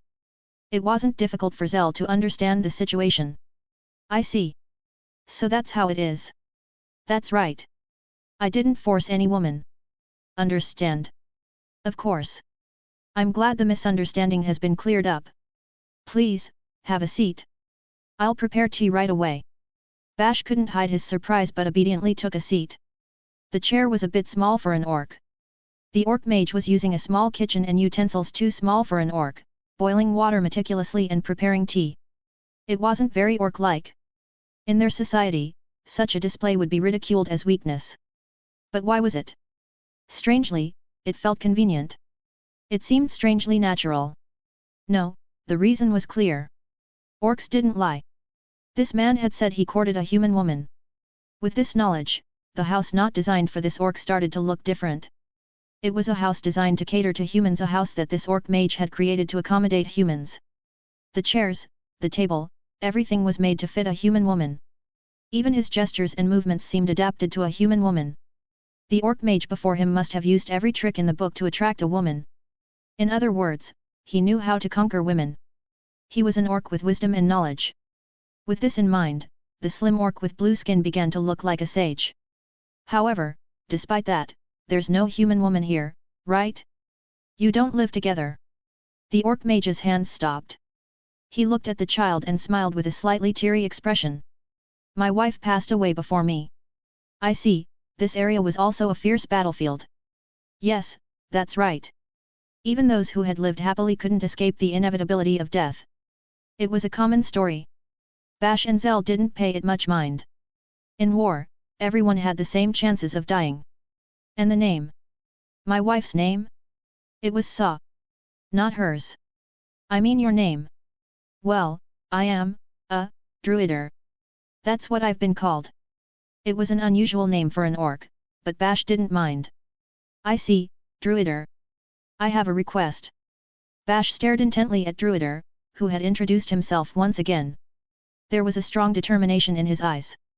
Bash was about to say something he had never uttered before. Currently, I'm on a journey to take a wife from a different race, but it's not going well. I want you to teach me your way. Oh, I see. This orc mage knows how orcs can get women from other races. I can't believe it. I thought that Mr. would be the first to get a woman using this method, but there was a predecessor. Certainly, if we can learn from this guy, you'll easily get a woman, Mr. For a reason, you're the boss, Mr. As expected of the Orc Hero. Bash was the Orc Hero. It was inherently improper for the Orc Hero to seek advice from an Orc mage on how to obtain a woman. Orc Heroes were the ones who were supposed to have the knowledge and experience to take women on the battlefield. They should be the ones teaching others, not seeking advice. That's how it was supposed to be. But the reality was different. Bash was a virgin who had never raped a woman on the battlefield, and he had been failing in his attempts to make up for it throughout this year-long journey. He had tried to get a woman in his own way and had achieved nothing. If Bash were still around 25 years old or had lost his virginity a long time ago, he probably wouldn't have asked for such help. An Orc Hero shouldn't ask an ordinary Orc mage for such assistance. Orc Heroes were supposed to be those figures for orcs. It might not be something you can teach just like that, but I'm asking you. Druider seemed somewhat surprised. However, upon receiving Bash's intense gaze, he turned his whole body to face him. Are you asking me for advice? An Orc Hero like you, who has defeated dragons. Do you want wisdom on how to take women from other races as wives? His expression tensed, no longer the somewhat fearful smile from before, now resembling that of a warrior facing a life-or-death battle. Indeed, this man, who had lived here for so long, been captive for a long time, and participated in wars, was fundamentally still a warrior. A man like that, when asked by another man known as the Orc Hero, couldn't simply continue with a polite smile. Yes, that's right. By the great Orc King Nemesis, well, it's embarrassing to mention the Orc King's name in these matters, but still, I request it of you. Druider thought for a moment. He rested his chin on his hand, closed his eyes, looked at the ceiling, and seemed to have a hard time with something. However, when he looked back at Bash, he clearly had a different attitude than before. Very well. He was no longer the frail-looking orc mage.